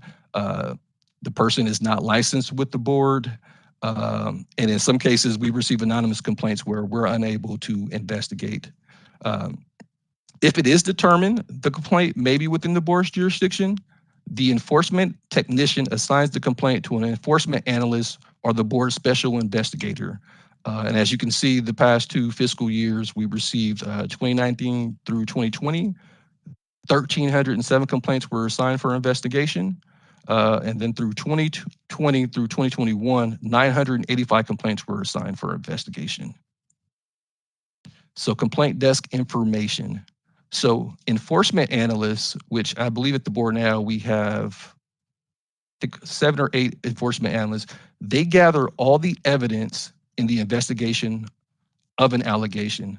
This includes contacting parties involved, obtaining documents, and performing general fact-finding. Complaint allegations such as patient harm, consumer harm, mental or physical impairment of the licensee, those complaints are referred to the Department of Consumer Affairs Division of Investigation to do the formal investigation for the board. Okay, so upon completion of the investigation, so possible outcomes could be the case could be closed as no violation. The case could be closed as insufficient evidence, which basically for those type of complaints, a lot of times it's he said, she said, so we don't have sufficient evidence to substantiate the allegation. It could be closed, compliance obtained. Those type of complaints are for advertising. If someone wasn't advertising correctly, we do give them the opportunity to make the appropriate corrections. If necessary, the cases are referred to a subject matter expert for review. Specifically, some cases are referred or maybe referred over to our local district attorneys or city attorney's office for prosecution of possible criminal violations. Let's skip here. For minor violations of the laws and regulations, they may result in an administrative citation and fine rather than formal disciplinary action. So examples of minor violations include failure to provide client records, providing services with an expired license, misleading advertisement, breach of confidentiality, unlicensed practice, and failure to comply with the continuing education requirements. Other cases that have been closed or upon completion of the investigation, they may be referred to the Attorney General's office for consideration of formal discipline. And there's a stat here. So for the past 2 fiscal years, 2019 through 2020 and through 2020 through 2021, 4% of all the complaints received, whether it be criminal conviction or consumer complaint, 4% of the complaints that are received are referred to the AG's office for formal discipline. The Attorney General's office. So if the assigned Deputy Attorney General determines the case meets the legal standard of clear and convincing evidence, the deputy drafts formal charges such as an accusation and a hearing is scheduled. Prior to a hearing, a stipulated settlement may be accepted by both sides. If this occurs, a hearing is not needed. So let's go to the uniform standard related to substance abuse and disciplinary guidelines. So for the board, in keeping with its mandate of protecting consumers, the board has adopted uniform standards related to substance abuse and recommended guidelines for the intended use of those involved in the discipline process. Example would be an administrative law judge, respondents and attorneys involved in the discipline process, as well as board members who review the proposed decisions and stipulations and make the final decisions. The guidelines consist of 4 parts. The uniform standards related to substance abuse for those licensees and registrants with a violation related to alcohol and/or a controlled substance, or whose license or registration is on probation due to a substance abuse violation. Penalty guidelines is an identification of the types of violations and range of penalties for which discipline may be imposed. So this one is very important. So when the board refers a case over to the AG's office, we look through the disciplinary guidelines, which we do have a copy on our website.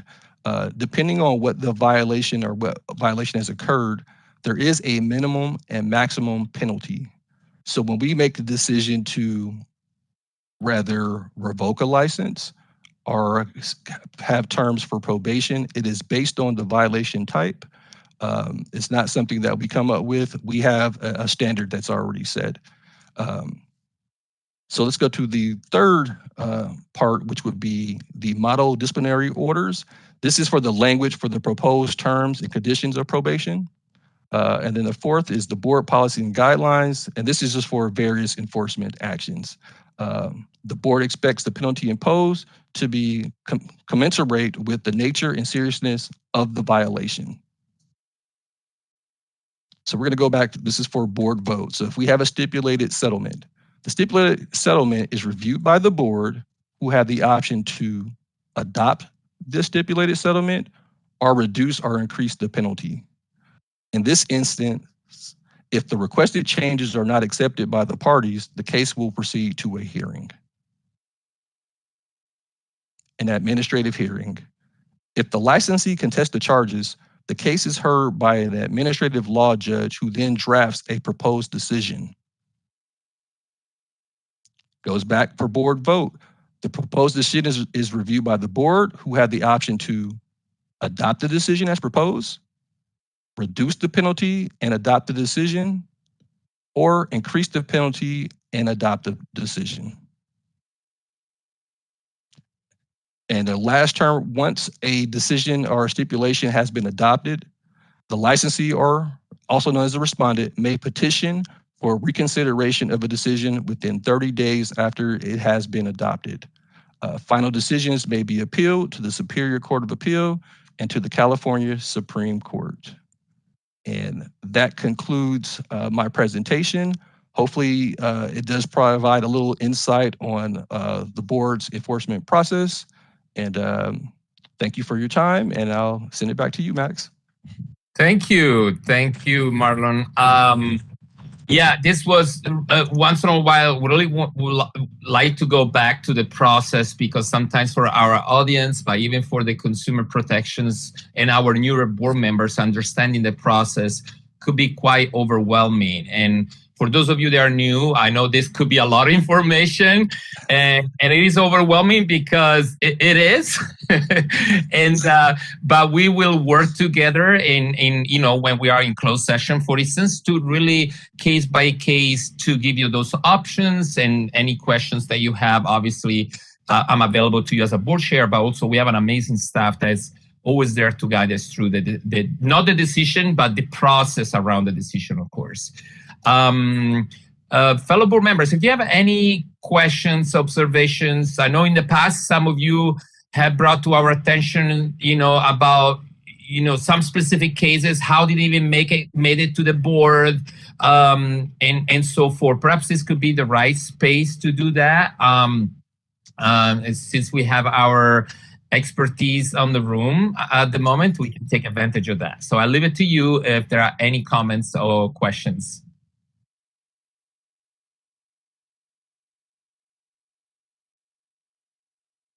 This is Sabina. Max, can you hear me? Yes, Sabina. I don't see you, but I hear you. Okay, yeah. I just wanted to kind of add something to that a couple of slides ago about the adoption slide. There was slightly incorrect in that you cannot increase the penalty when you adopt a decision. You have to first reject, and then we can increase penalty should the facts and evidence or support such an increase. Correct. Thank you, Sabina. For those of you that don't know, Sabina Knights is our legal advisor in the room for the Board of Behavioral Sciences. You'll get to meet her in even later on. But yes, thank you, Sabina. Any other questions or comments from our board members? Otherwise, I would like for the moderator to open. I see Kelly. Please go ahead. So Marlon, just to confirm, only about 4% of the 1,700 cases that are referred really go to the DAG, right? The rest are kind of handled in-house with us. So when I say that 4% are actually referred over to the AG's office for formal discipline. Correct. Thank you, Kelly. Also, as a note, as you noticed, there are thousands of cases coming our way, not to the board, but to the BBS in general, so that before they get to us, they already went through a process, and sometimes can be overwhelming. I know that our board received a lot of comments about why this is taking so long, because a great percentage of this process is really out of our hands. It has to do with the DJ office and other entities within the state of California. They had to investigate and process. So it sometimes can take over a year and so forth. So we understand it can be frustrating, but there are many parts and many entities at work when an investigation is done. Or when a complaint is submitted. I don't see any other questions, but we can come back to the board. Perhaps our moderator can open to the public and see if there are any comments or requests of information. I will abstain the public to inquire about any particular case. We will not be able to respond to you in that case. This is not the opportunity to inquire about your personal case. It's more about the process in place, any questions you might have around that. And with that, moderator, if you can please help us through. Exactly. So I've opened up the Q&A feature of WebEx. So if you would like to make a comment, you can click on the question mark icon. It's usually in the bottom right of your computer screen, or if you're on a mobile device behind the 3-dot other options, you could type the word comment into the text box and hit send, and then we will call on people in the order in which they are received. We do have a call-in user, Anonymous, who has asked to speak. I'm going to send you a request to unmute, and since it looks like you're a call-in user, you would press *6 to unmute yourself, and you will have 2 minutes. You're unmuted. Hi, can you hear me? Yes. Okay. So I have my first question is, after the enforcement analyst contacts the licensee regarding a complaint, how much time do they have to respond, to send documents or whatever is requested? Thank you for the question. Okay, so we provide the licensee, we would provide them with 15 business days to provide a response. In certain situations, they may need additional time, so they do ask for extensions. That's something that's very common, but typically we will give them 15 business days to respond. Okay, my second question is, so after a decision is sent back, what's the process for a consumer to appeal it? Like, who do we appeal to? How do we go about that? If we felt the investigation wasn't handled correctly. So an appeal, first, it must be put in writing, and just all you would need to do is just explain why you're appealing the board's decision. Then you would submit it in writing to the board, to the enforcement manager for review. Okay, how do we find out who the enforcement managers are, how to get their information? Because I looked everywhere. So you can just put, so all you would really need to do is just put the, in your letter to the board, just put your case number, and who the complaint was against, and then just to the enforcement manager, and then it'll get to the correct person. And then they will follow up with you and let you know the outcome of the appeal.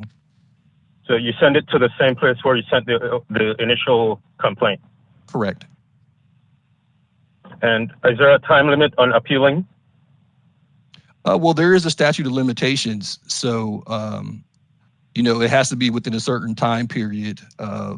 So if it's a complaint that was, closed, let's say 3 years ago, if the board doesn't have statute or the limitations has expired, we wouldn't be able to proceed. But if it's within that time period, you can send in an appeal. It'll be reviewed, and then again, we'll notify you of what the outcome of the appeal is. Okay, that was all. Thank you. Thank you for your question. Just for any other additional question, if you have more than one question, please maybe let us know what the questions are, so we don't go back and forth, and we can estimate the time for the space of others to ask more questions. Moderator, do you see anyone else? Yes, I do see a hand raised from Colleen, someone representing as Colleen Friend. I'm going to send you a request to unmute your microphone, and then you will have 2 minutes to speak. You're unmuted. Okay, thank you. This is Colleen Friend, and I'm from Cal State LA School of Social Work. And we're interested in looking at the top reasons why perhaps LCSWs and their, associates get referred in for disciplinary action. We want to also, incorporate it into our curriculum, but we also want to do continuing education in the service of hopefully preventing people from getting into those situations. So I know you do it on a monthly basis, and I do have the December ones, but I wanted to know how I could get access to perhaps a whole year as a representative sample to look for trends and to identify the top reasons. So I'll be quiet and hear your response, because I sent an email, but I wasn't sure who to address it to. Thank you very much. Thank you for your question. Thank you. Okay, so we may be able to get that information to you. Maybe I can get your contact information, or you can get my contact information, and we can work on trying to present or provide you with a year's worth of information regarding LCSWs and ASWs. And to add to that too, we also do presentations. In the past, we've done certain presentations about that. We talk about that about registrations and what the most common violations are and the whole process. So you can either reach out to Marlon or myself, and we can get you some more info. I know also. Thank you, Steve, our officer. I think in the past also as a board, we did, besides the presentation you're referring, sometimes obviously we work in partnerships with the agency that are representing the different professions to really let them know, hey, it seems to there is these issues that's prevailing, for instance, and it could be failing to renew the license, or many other dynamics that perhaps the leaderships within the agency that we work with can address and support their licensee to make sure that they pay attention to recurrence dynamics. So definitely we're here to support not just your inquiry, but to make sure that people are informed throughout. So to avoid, obviously, to get into those kind of troubles when preventable. Thank you for that question. Moderator, anyone else? I did see a request for public comment from someone named Public One, but I do not see that they have any audio connection, so they are not going to have the ability to address the board. But that is all the questions and comment requests that I see. Shall I close the Q&A feature of WebEx? Yes, at this point, I think since we don't have any more connections, yes. Thank you. So back to our board, are there any other comments and questions that might arise at the moment and that you would like to address? And Mr. McManus, would you like to add anything or share anything more based on the feedback, or anything else that perhaps you didn't have the opportunity to address before? Yeah, I think we addressed everything that we wanted to go over. So I just thank you for the time and the opportunity. And yeah, if anyone ever needs to reach out regarding like enforcement related questions, I'm always available. Thank you. Really, really appreciate this. Thank you so much. I believe, if I'm correct, Steve, this will conclude our agenda on this matter. Am I right? Yes. You are correct. Yes. Okay. Thank you, Marlon. Appreciate it. Thank you so much. Yes. The next agenda item, number 3, we have the board petition backlog, where our executive officer is going to address an issue that we actually have talked about before, and we asked for more clarification, any insight. It's pretty much an update on discussion and the possible action on the board petition backlog, on the board petition backlogs, and the referrals of petitions to office administrative hearing. We made some choices in the past few months that we wanted to make more obviously aware to the public about how many cases the board is able to take on, how many are they able to delegate. So Steve, if you would like to introduce this matter, and then we can open to the discussion. Thank you. Yeah, no problem. And what this presentation is about is really wanting to get the board's we need to get the direction from the board of how we want to proceed now with scheduling the hearings, petitioner hearings. So bear with me, there's some new members and some people that might never have gone through this process. So I'm going to give you a really quick overview of the process of petition hearings and how those actually occur.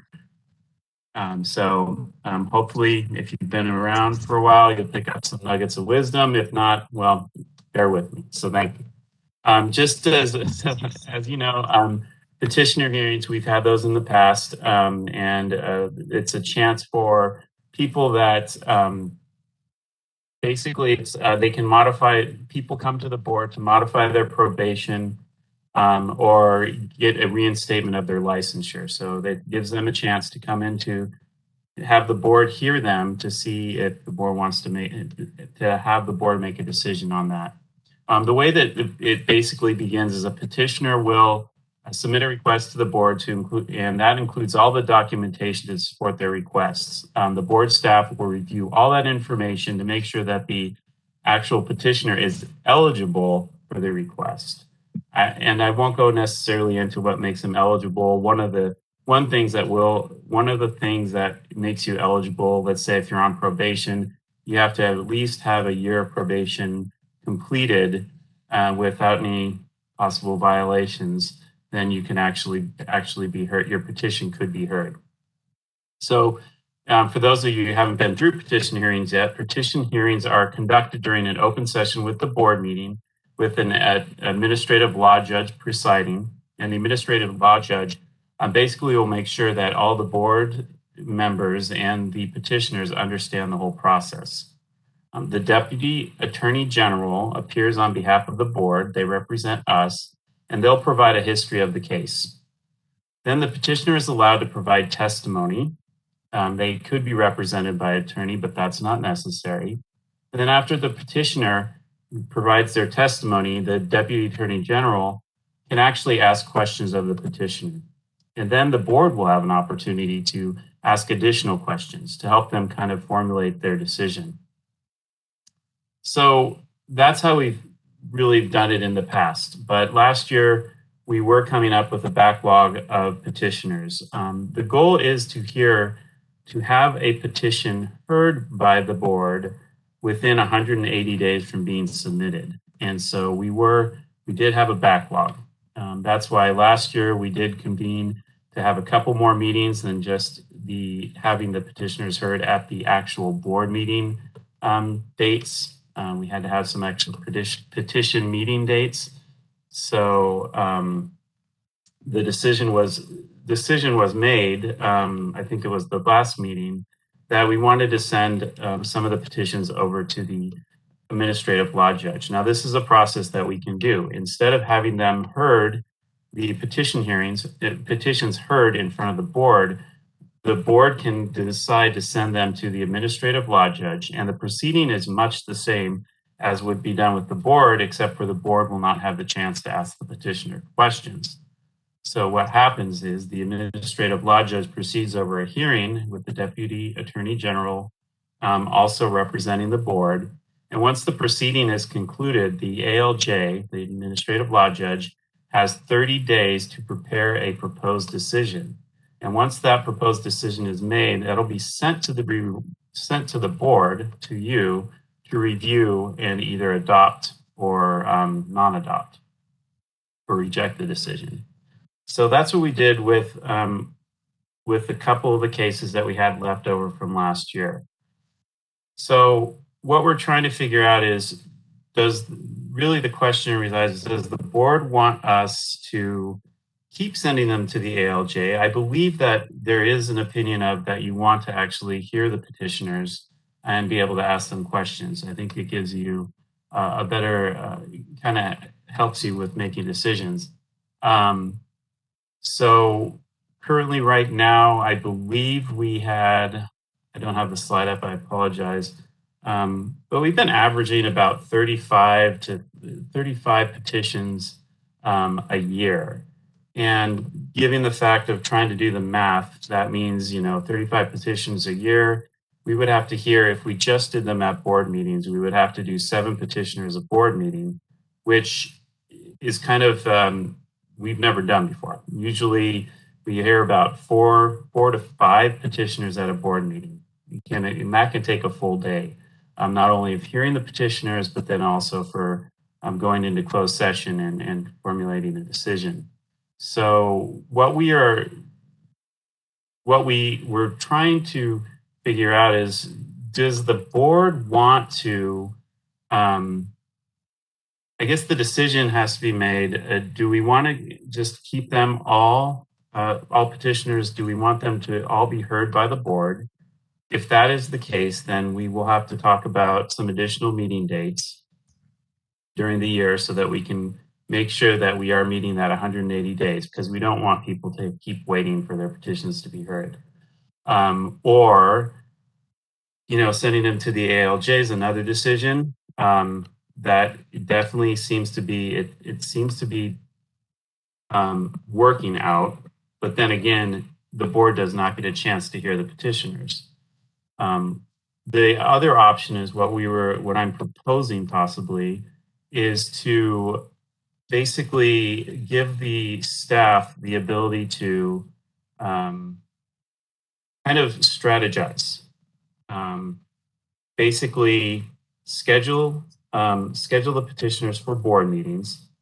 But if we see that there is if we're reaching that 180-day limit with some of the petitioners, we can then decide maybe we will send a portion of those over to the ALJ to make sure that we're making that 180-day, 180-day benchmark. So that's kind of where we're at today. Do we want to, keep them all being heard by the board? Do we want to, I don't think anybody wants to send them all to the ALJ. Or should we do that hybrid kind of model where the board, we will keep watch over to make sure, look at the schedule, look at the petitioners we have, and then if we think needs be, we will submit some to the ALJ. Questions? Thank you.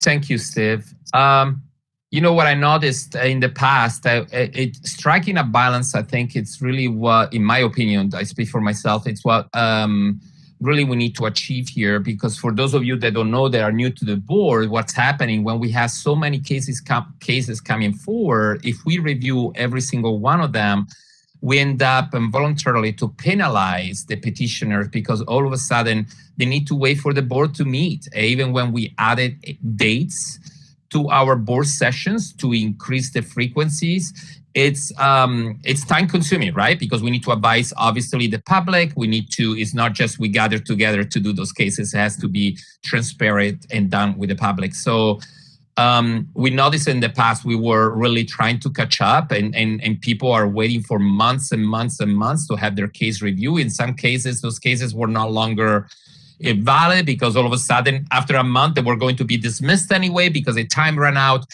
We definitely, I think the balance is consumer protection and obviously accommodating those petitioners in a way that makes sense. So I do like the idea of the hybrid.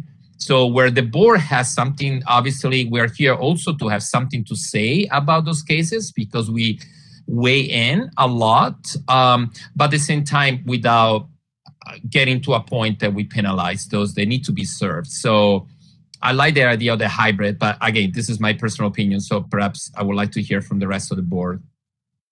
Can I interject real quick, Max? Sure. Yeah, please. I just want to remind everybody, new and old members, that you also remember you do get a chance to review the decision from the ALJ, even if you aren't there for the hearing. So you do, it's not like you're completely blind from that particular case. So you will get that decision. So if you do decide to send some like we did in the past, that will still come for the board vote you'll get in the mail. Right. Thank you so much, Sabina, for that. Yeah, I give that for granted. So the difference is really hearing the case of the petitioner coming to us with an official hearing that we witnessed to having the case anyway. I mean, the paperwork comes to us, but having to be able not to go in a public hearing that way. But, we see the decision that we can weigh in on the same. So thank you so much. Yeah, that's really important. Yeah.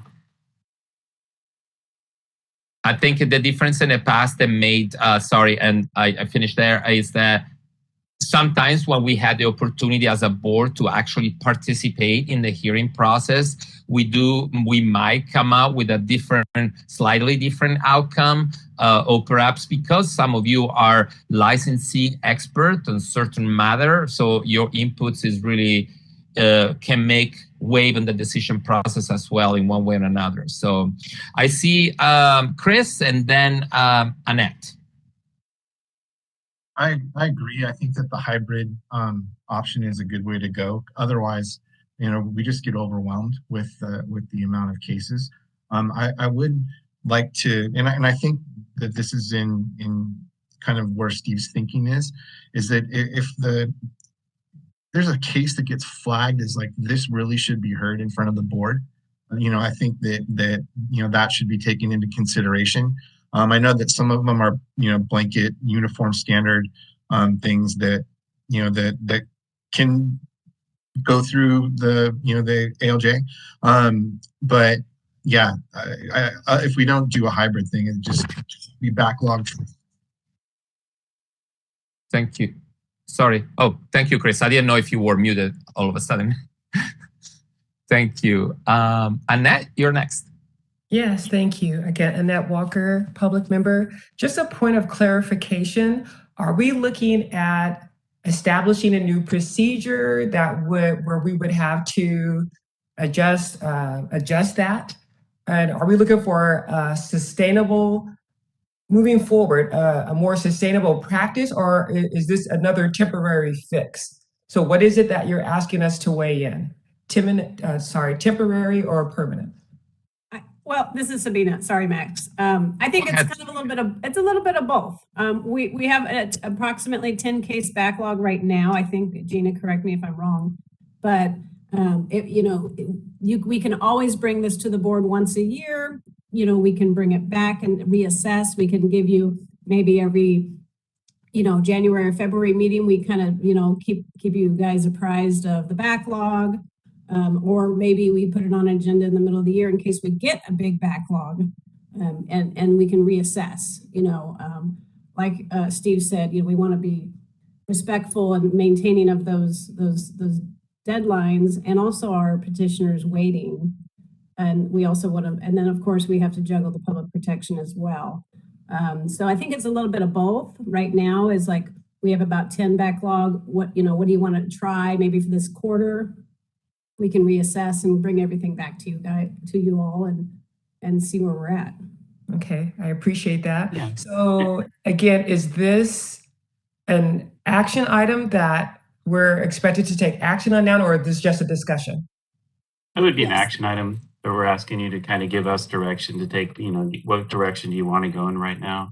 And what we could do is actually do more specific reporting on the kind of petitioner and give you the actual landscape of what we're looking at and how many people are out there.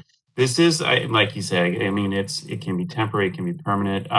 Basically, we don't know how many petitions we're going to get. So if we all of a sudden got flooded with petitions, giving us this direction, we'll be able to, kind of work it better so that we're not penalizing people and having them wait those extended period of time. So, but yeah, we can actually, provide a more robust report on kind of what we're looking at on the petitioner hearings.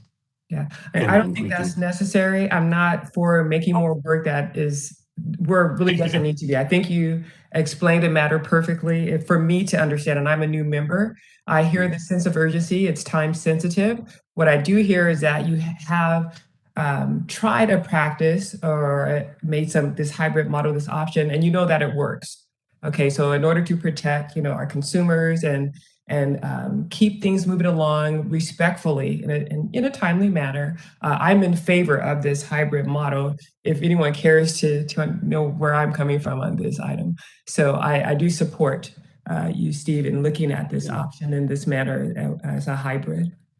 Thank you, Ms. Walker. And of course we care. That actually was a great question. And there are a few hands raised. I just want to say, just for the context, up to COVID, we were able to manage, every case also comes with hundreds of pages to obviously be read. And so there is a lot of work that we chose to do, of course, in our part. So we're not trying to dismiss that part. But up to COVID, we were able to follow up with the cases. Sometimes we were getting busier than others, but COVID has slowed down not only for us because we kept working and the BBS kept working, but the whole, partners that are part of this process. So we end up having, we're catching up pretty much. And that's what's happening too. So it's definitely paying the price of what happened out there. Forgive me if I missed I know what we have Ms. Ortega next, and then we have Sobek, and then we have Haft. Thank you. And then I think I'll see. Okay, we'll go that way and then we go. Yes, thank you. Hi, yes, Abigail Ortega here, member. So I'm hearing that there's no workability, right? And hearing all of the cases because of the quantity and the amount of meetings we have. So I got that. I'm wondering, as a new board member, is for the petitioner, is there a, is it more favorable to have to be heard here, right, in the open session versus with the, let me see, my acronyms, the ALJ. Is there a difference for them so that it's a fair process, regardless of, which way they're placed? So someone mentioned, I think it was Chris, that we would flag certain cases. Just want to take into consideration, if they're that everything is fair and how we choose the ones that are in the open session. And and then can we also give the petitioners a choice, right? Where they would like to be, if they would like to be expedited one way versus waiting for an open session. So that was just another idea that popped into my head. Mm-hmm. Thank you for that question. So maybe Steve, would you like to address that? I'll just put you in the spot. If you don't, I can do it. Thank you. No, I can try to do it. Honestly, I mean, I can't really say if there's a benefit between being heard, at the board meeting or being heard by an ALJ. I mean, you still have the same. I think you will still have the same presentation from the petitioner in either case. The difference is you'll be reading over and paying more attention to what the ALJ's decision is and everything that was said in that meeting, as opposed to asking your own question, possibly of the petitioner. You still are in the end making a decision based upon the facts of the case and what's said. So I can't really say if there's a benefit to either one. As for allowing them to choose whether they would like to be heard, either at the board or ALJ, that's something that, I mean, that is another possible idea, I guess, that we could. Can I speak to that, Steve? This is Gina. Hi, this is Gina Bieber. I'm the discipline analyst manager, or I'm sorry, the discipline probation manager. What I wanted to say is just to kind of reiterate the situation that we're in right now. We have 12 petitioners in queue, and the oldest one is in queue from November 9th. That was about a week after the last board meeting which was when we decided to make this February meeting today a discussion and not hear petitioners. So if we did nothing and that petitioner from November 9th was held until the May meeting, we're essentially outside of the 180 days. So to start giving them an option, I don't think we can do that, because at this point, there's several that we received in November, and they really need to go to OAH, which would be an ALJ, to be heard at this point. We kind of got behind again because we're having this discussion about what we're going to do. We got caught up last year with adding the additional petition hearings, and then with the discussion today, we're kind of created a backlog a little bit. So I just wanted to give you that piece of information.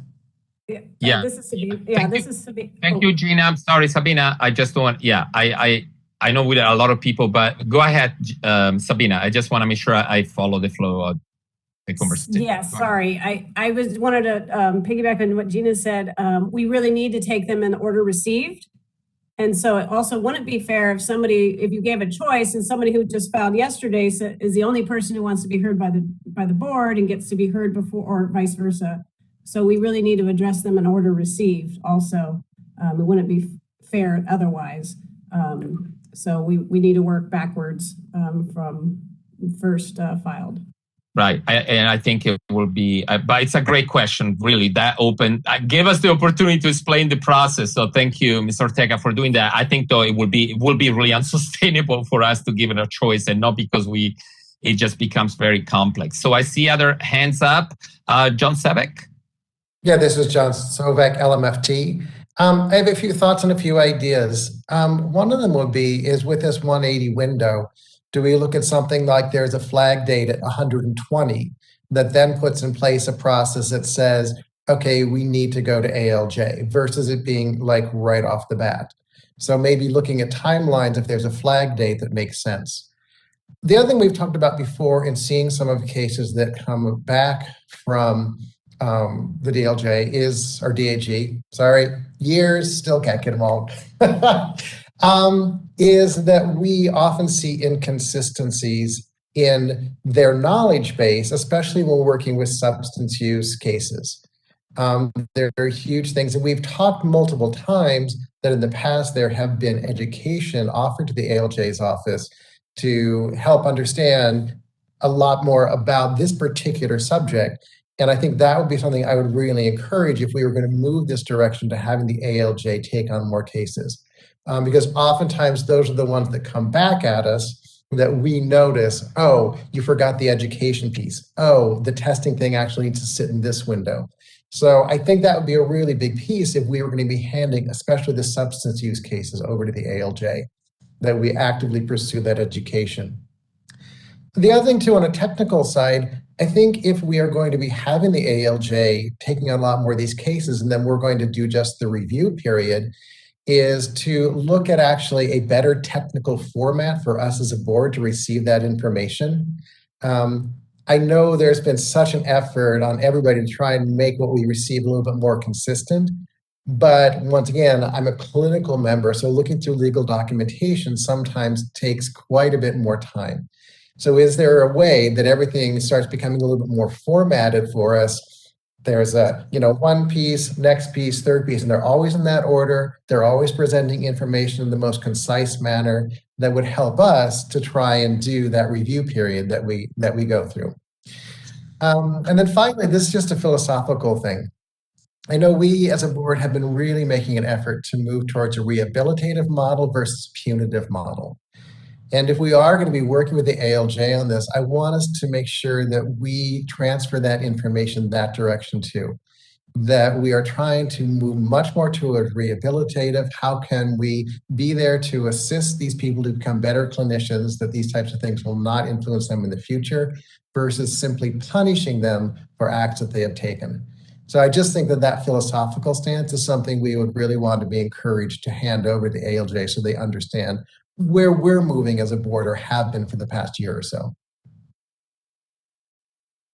Thank you, John. Thank you so much. Keep following the raise hands. So we have Justin Huff first and then Kelly Ranasenge next. Hi, thank you. This is Justin, LMFT member. I'm really glad John brought up those points. I agree with Annette that I think a hybrid model would be helpful, but I think John's idea about some sort of flag, I think would be especially helpful. The way I'm seeing this effectively triaged is that the BBS receives initial complaints, and then at some period of time that transfers over to a different department, so that people can still get their responses in a timely manner.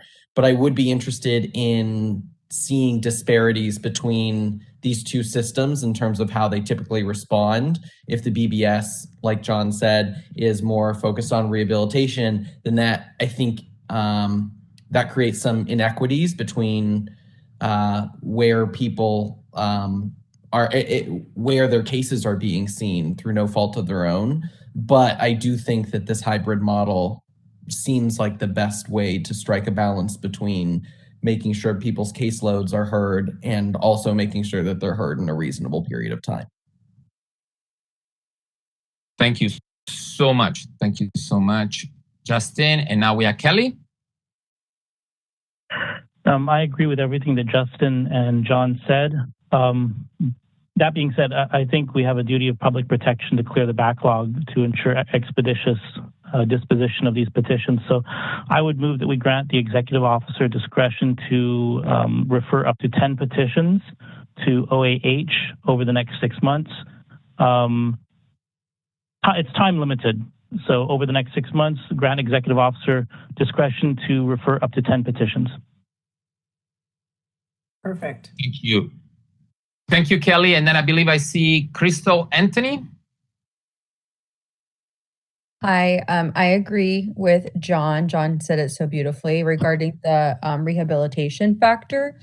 And correct me if I'm wrong, but we had this conversation at the last board meeting, and we definitely discussed it. And I thought we agreed that we were going to say yes to, because we had the backlog then too. It's just an ongoing backlog for us.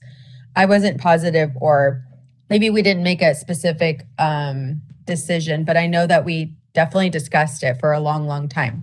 So I want to just be mindful of our board time and how much time we spend on some subject matters over and over again.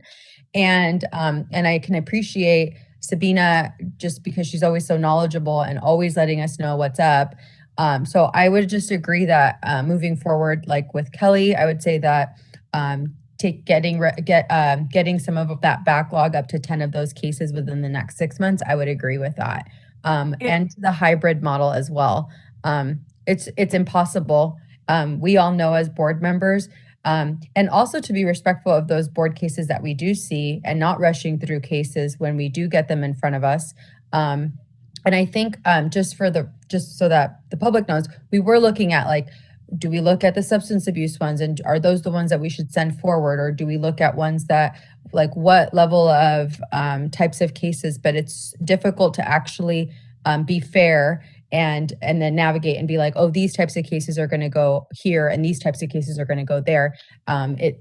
From my recollection, it was like we were just going to be fair and say cases in general that are in the backlog would be seen by the other office. So anyways, I just want to say I appreciate Sabina and John's comments. I do believe that the board is trying to be more rehabilitative, and I can see it through just our new chair and all the people that are part of this board and the progression that we're making on this board to change the system and to be who we are, which is a board of behavioral sciences, and be progressive and rehabilitative. That's it. Crystal, are you seconding the motion, or? I am seconding the motion. I wasn't quite sure. You said you agreed with it. I wasn't sure if that was a second. Okay, so we have to, just for the record, we still have to have an actual motion. So we're seconding the idea of the motion, so that's all good. I thought that was a motion, Rick, Kelly. Yeah. Was it actual a motion? Okay. So I just want to be sure that we know that. Worded very very onerously, but it's a motion. Perfect. Actually, it was a good one. I just want to make sure that we clarify to the record. And also to the point that Crystal just made, yes, you're correct. We did have a conversation about this in closed session. Also, we needed to make quick decisions because some of these cases needed to go fast. And then we brought it back to the public for making a public decision as we should, so that the public is aware about whatever system we're putting in place. So just for the record. So thank you for noting that. So since we do have a motion, I wonder, our legal counsel, Sabina, does that motion reflects, legally speaking, what we were intending to do, or do we need to add any language attached to it that makes it effective? So we have a motion. Kelly's motion is to refer up to 10 cases in the next 6 months to OAH. I'm assuming that would be in chronological order from first filed date to clear the backlog. And it sounds like the motion included the discretion of which ones to refer, but I'm assuming that, or would you like it to be just reverse chronologically? And then obviously, we can bring this back to the board and reassess at another meeting after 6 months and let you know how that backlog is still going. That is just standard. That doesn't have to be in the motion. And then I see Wendy's hands up. I'm not sure if it's never mind. Sorry. Thanks, Wendy. So we have a motion and a second. So before you take a... Hold on. I see Steve that is trying to say something. Just to make sure then,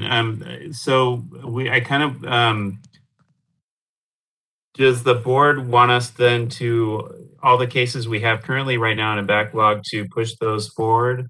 Or I think the hybrid model, what we were talking about was try to get them on the schedule, whatever ones we have. And then if we see that they're going to hit because we have our next meeting, in May, if for some reason that 180 days is going to, hit some of those petitioners, then we send some of those to ALJ so that we're not meeting that. I don't know. Or do you just want us to block? No. Okay, I don't want to speak about my understanding is also according to our analyst manager before that we have some cases coming due that have been blocked because of this board meeting. And then if we wait May, we are risking a loss. So we're blocking for 7 months now. So I want to make sure that maybe if I heard correctly from our fellow board members is that definitely we want to make sure that those are now in the pipeline, need to move fast. Otherwise, we're creating a problem. Am I correct, Kelly? Was that intentional, your motion? Just want to make sure I don't interpret. That was my intention. Okay. I just want to make it clear. No, thank you. Thanks, Steve. Thanks for clarifying. So it looks like we have a motion on the floor. I believe there was a second. Was there a second from, I'm sorry, I missed it. Crystal, there you go. Crystal. From Crystal. Thank you. So motion moved by Kelly, a second by Crystal. I think we can call a vote. I think we need to go to the public first. Yes, let's do that and we'll have a vote. I'm finally learning. Moderator, thank you so much for taking us out to the public and to the audience and see if there are any feedbacks or comments and so forth.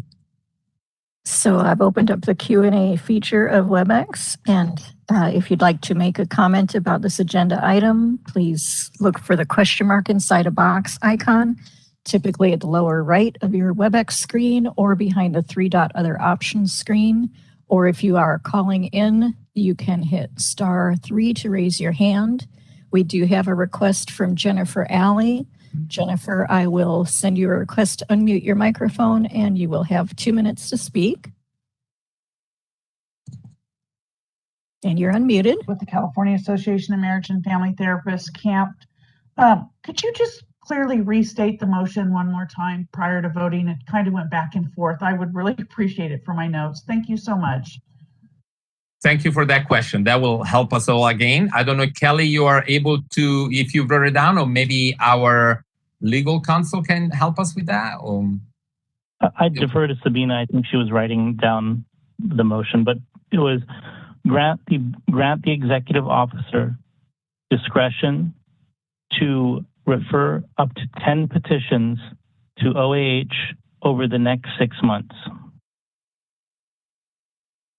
And Sabina, we can't hear you. That was perfect. I was saying it was perfect. Oh, okay, good. I hope I hope that was clear for our audience. Okay, moderator. And I do not see any further requests for public comment at this time. So I can close. Yes, I'll close the Q&A feature. Yes, thank you so much. You're welcome. Thank you. Okay, so we're back with a motion on the floor. I think unless there are any other discussions, comments, conversations. I see Chris Jones, go ahead. Just a quick question. Is there significance to the number 10, Kelly? Like, is there a reason that we threw that number in there? No significance. I just picked the number 10. I don't want to limit us to 10 if it becomes an issue. So I don't know if that, because I really don't have a concept of the flow of this. So I don't know if we can get some, just advice or clarification from either Steve or Sabina about that number. I can only say, if I may, Chris, that in the past few months that we had that particular number coming back to us all the time, the number 10, in regards to our backlog. So I think maybe that's where it's coming from, because it was twice happened. Am I correct, Sabina? Yeah. Yeah, and there's approximately 10 or 12 in the backlog right now. So I think maybe that's where it came up, and that's last time. That's about how much we're in the backlog, and I think it's a good way to start, and also then we can reassess how this is actually working, because we don't actually know how many we're going to get. So it could increase, and so we'll bring it back in the next meeting after 6 months and see where we're at, and potentially maybe next time the motion will be up to 15 or won't have to be 10. Right. Thank you. Thanks for that questions, Chris. Okay, then again, we are going back to a vote. Christina Kitamura, if you can please call the vote. Thank you. Crystal Anthony? Yes. Max Disposti? Yes. Ross Ehrlich? Yes. Susan Friedman? Yes. Diana Hurwitz? Yes. Justin Huck? Yes. Christopher Jones? Yes. Abigail Ortega? Yes. Kelly Ramasinghe? Yes. John Sovek? Yes. Wendy Strack? Yes. Annette Walker? Yes. Motion carries. Wonderful. Thank you, everyone, for this very productive conversation. It's really helpful to understand where we are. And with that being said, I think we are moving to our next agenda item, which is public comments. Just a little reminder that I will now, the public comments of items that are not in the agenda will not be addressed by this board and this body. We are not allowed to even discuss them, but only to take action on the matter in case any one of us would like to put that proposal into the next future agenda item. So with that being said, are any comments from the board, public comments that there are not of items on the agenda? You can speak now. Okay. And then moderator, if we can actually open to our audience and see if there are any public comments as well. So I've opened up the Q&A feature of WebEx in case anyone would like to make a public comment on an item that has not appeared on the agenda. We will take people in the order their comment request is received. You can click on the question mark icon in the lower right corner of your computer screen or behind the 3-dot other options if you're using a mobile device, and type the word comment and hit send, and we will take people in the order received.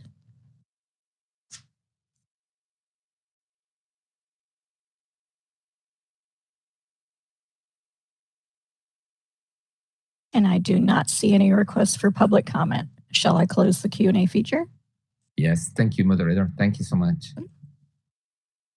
Okay, so we don't have any public comments. We're moving to our next agenda item, which is a proposal of future agenda items. if there are any suggestions from our board members, and then we'll open again for our audience to see if there are any suggestions from the audience. So, board member, are any suggestions for future agenda items? Okay. No, oh, Kelly, go ahead. Max, I just have two future agenda items. One is a resolution for Mental Health Month, and the second is a resolution for Domestic Violence Month in October. That's May and October of this year. Thank you. And that would be like an agenda item to obviously propose a resolution of the same. Okay. Perhaps we can even, I don't want to speak for our staff, perhaps we can work towards that even with our staff, that we have something ready. We can get you involved in that as well. Thank you. Anyone else or anything else? Okay. Well, it looks like that will come. Hands, Max. Sorry, who? I didn't see any hands. Oh, okay. Oh, for some reason I didn't. Okay, thank you so much. Susan. Yes, I don't see the hand raise thing on my computer, so I'm waving my hand. But what I would like to propose is that we, particularly us, are aware that we are in a crisis right now, not just California, but the entire country. But right now, let's just talk about California. I know that our job is to license therapists. And right now, we are definitely concentrating on rehabilitation. But there are two major problems that are happening right now. One, we do not have enough Spanish and Asian speaking therapists. And two, we don't have enough therapists. I mean, for example, in Los Angeles, are screaming at the Department of Mental Health, why aren't you hiring more people? They can't hire more people if more people don't exist. So I am thinking that what we need to do, because we are in a position to have access to how to contact a lot of therapists, but I also think that we're in a position where we could write a letter to the governor. I know you think, okay, we have to go through legislation. It takes a year, and then it gets to the governor. But that is too long. When you're in a crisis, you can't wait a year. I think we need to send a letter to the governor because he is very, very, very interested in mental health, and talk about ways in which we could get more therapists. I have two thoughts. I'd be very interested in, and I think we should all be very interested in discussing some other ideas, but my two thoughts are, one, the state is flush right now with a lot of money. We could offer a stipend. We could pay for the education, actually, of any student who is a Spanish or Asian speaking student to go to graduate school and get a degree. And secondly, we could offer a stipend to all licensees who are now practicing to perhaps contribute one day a week, one day a month, one day every 2 weeks, whatever, to the public need, because that is where the need is. There are thousands of people out there right now who need help. And Susan. No, oh, sorry. Oh, sorry. No, I didn't mean to interrupt you, Susan. I just want to say, because we cannot even get into the merit of this conversation, because it's not a public agenda item, I will invite you, if you can help me to, what will be the agenda item you're proposing? I understand the content that they need, so I don't mean to dismiss that, but we need to, so can you just summarize the content of the proposed agenda item so that, if we goes into the agenda, we can discuss the merit next time? Okay. Ability to attract more Spanish and Asian speaking therapists to the profession. And two, ability to get more people into the profession. Thank you so much, Susan. I'm sorry for interrupting you. I didn't mean to. It's a very important topic as well. We're just not allowed to go in the merits of it because it's not an agenda item. But thank you so much for that. Any other proposal or suggestion for future agenda items? I'm sorry, Sabina, interrupted you. I don't know if you, okay, you're good? You got me. Okay. Anyone else? Okay, I think we're good. And actually, this meeting, we cannot adjourn the meeting now because we're going in closed session. And for those of you that are in public, in our audience, you'll see us disappearing from your screen because we're going closed sessions with our board members. And then we will adjourn the meeting after the closed session, but there will be no other agenda items other than the adjourning items and so forth. Right, Sabina? We're just going to recess today, and then we're going to re-adjourn in the morning to open session. And then you'll actually officially adjourn tomorrow at the end of your day. So it's just going to be a recess after this. There will be no other action, no other board meeting after our closed session. And then everybody will be here again in the morning. Sabina, I love that even more. So thank you so much. Okay, then this concludes the work of our public board meeting at February 10 at 11:44 a.m. Our moderator, you can help us to make this session private and closed so that we give time to our audience to leave. And for our board members,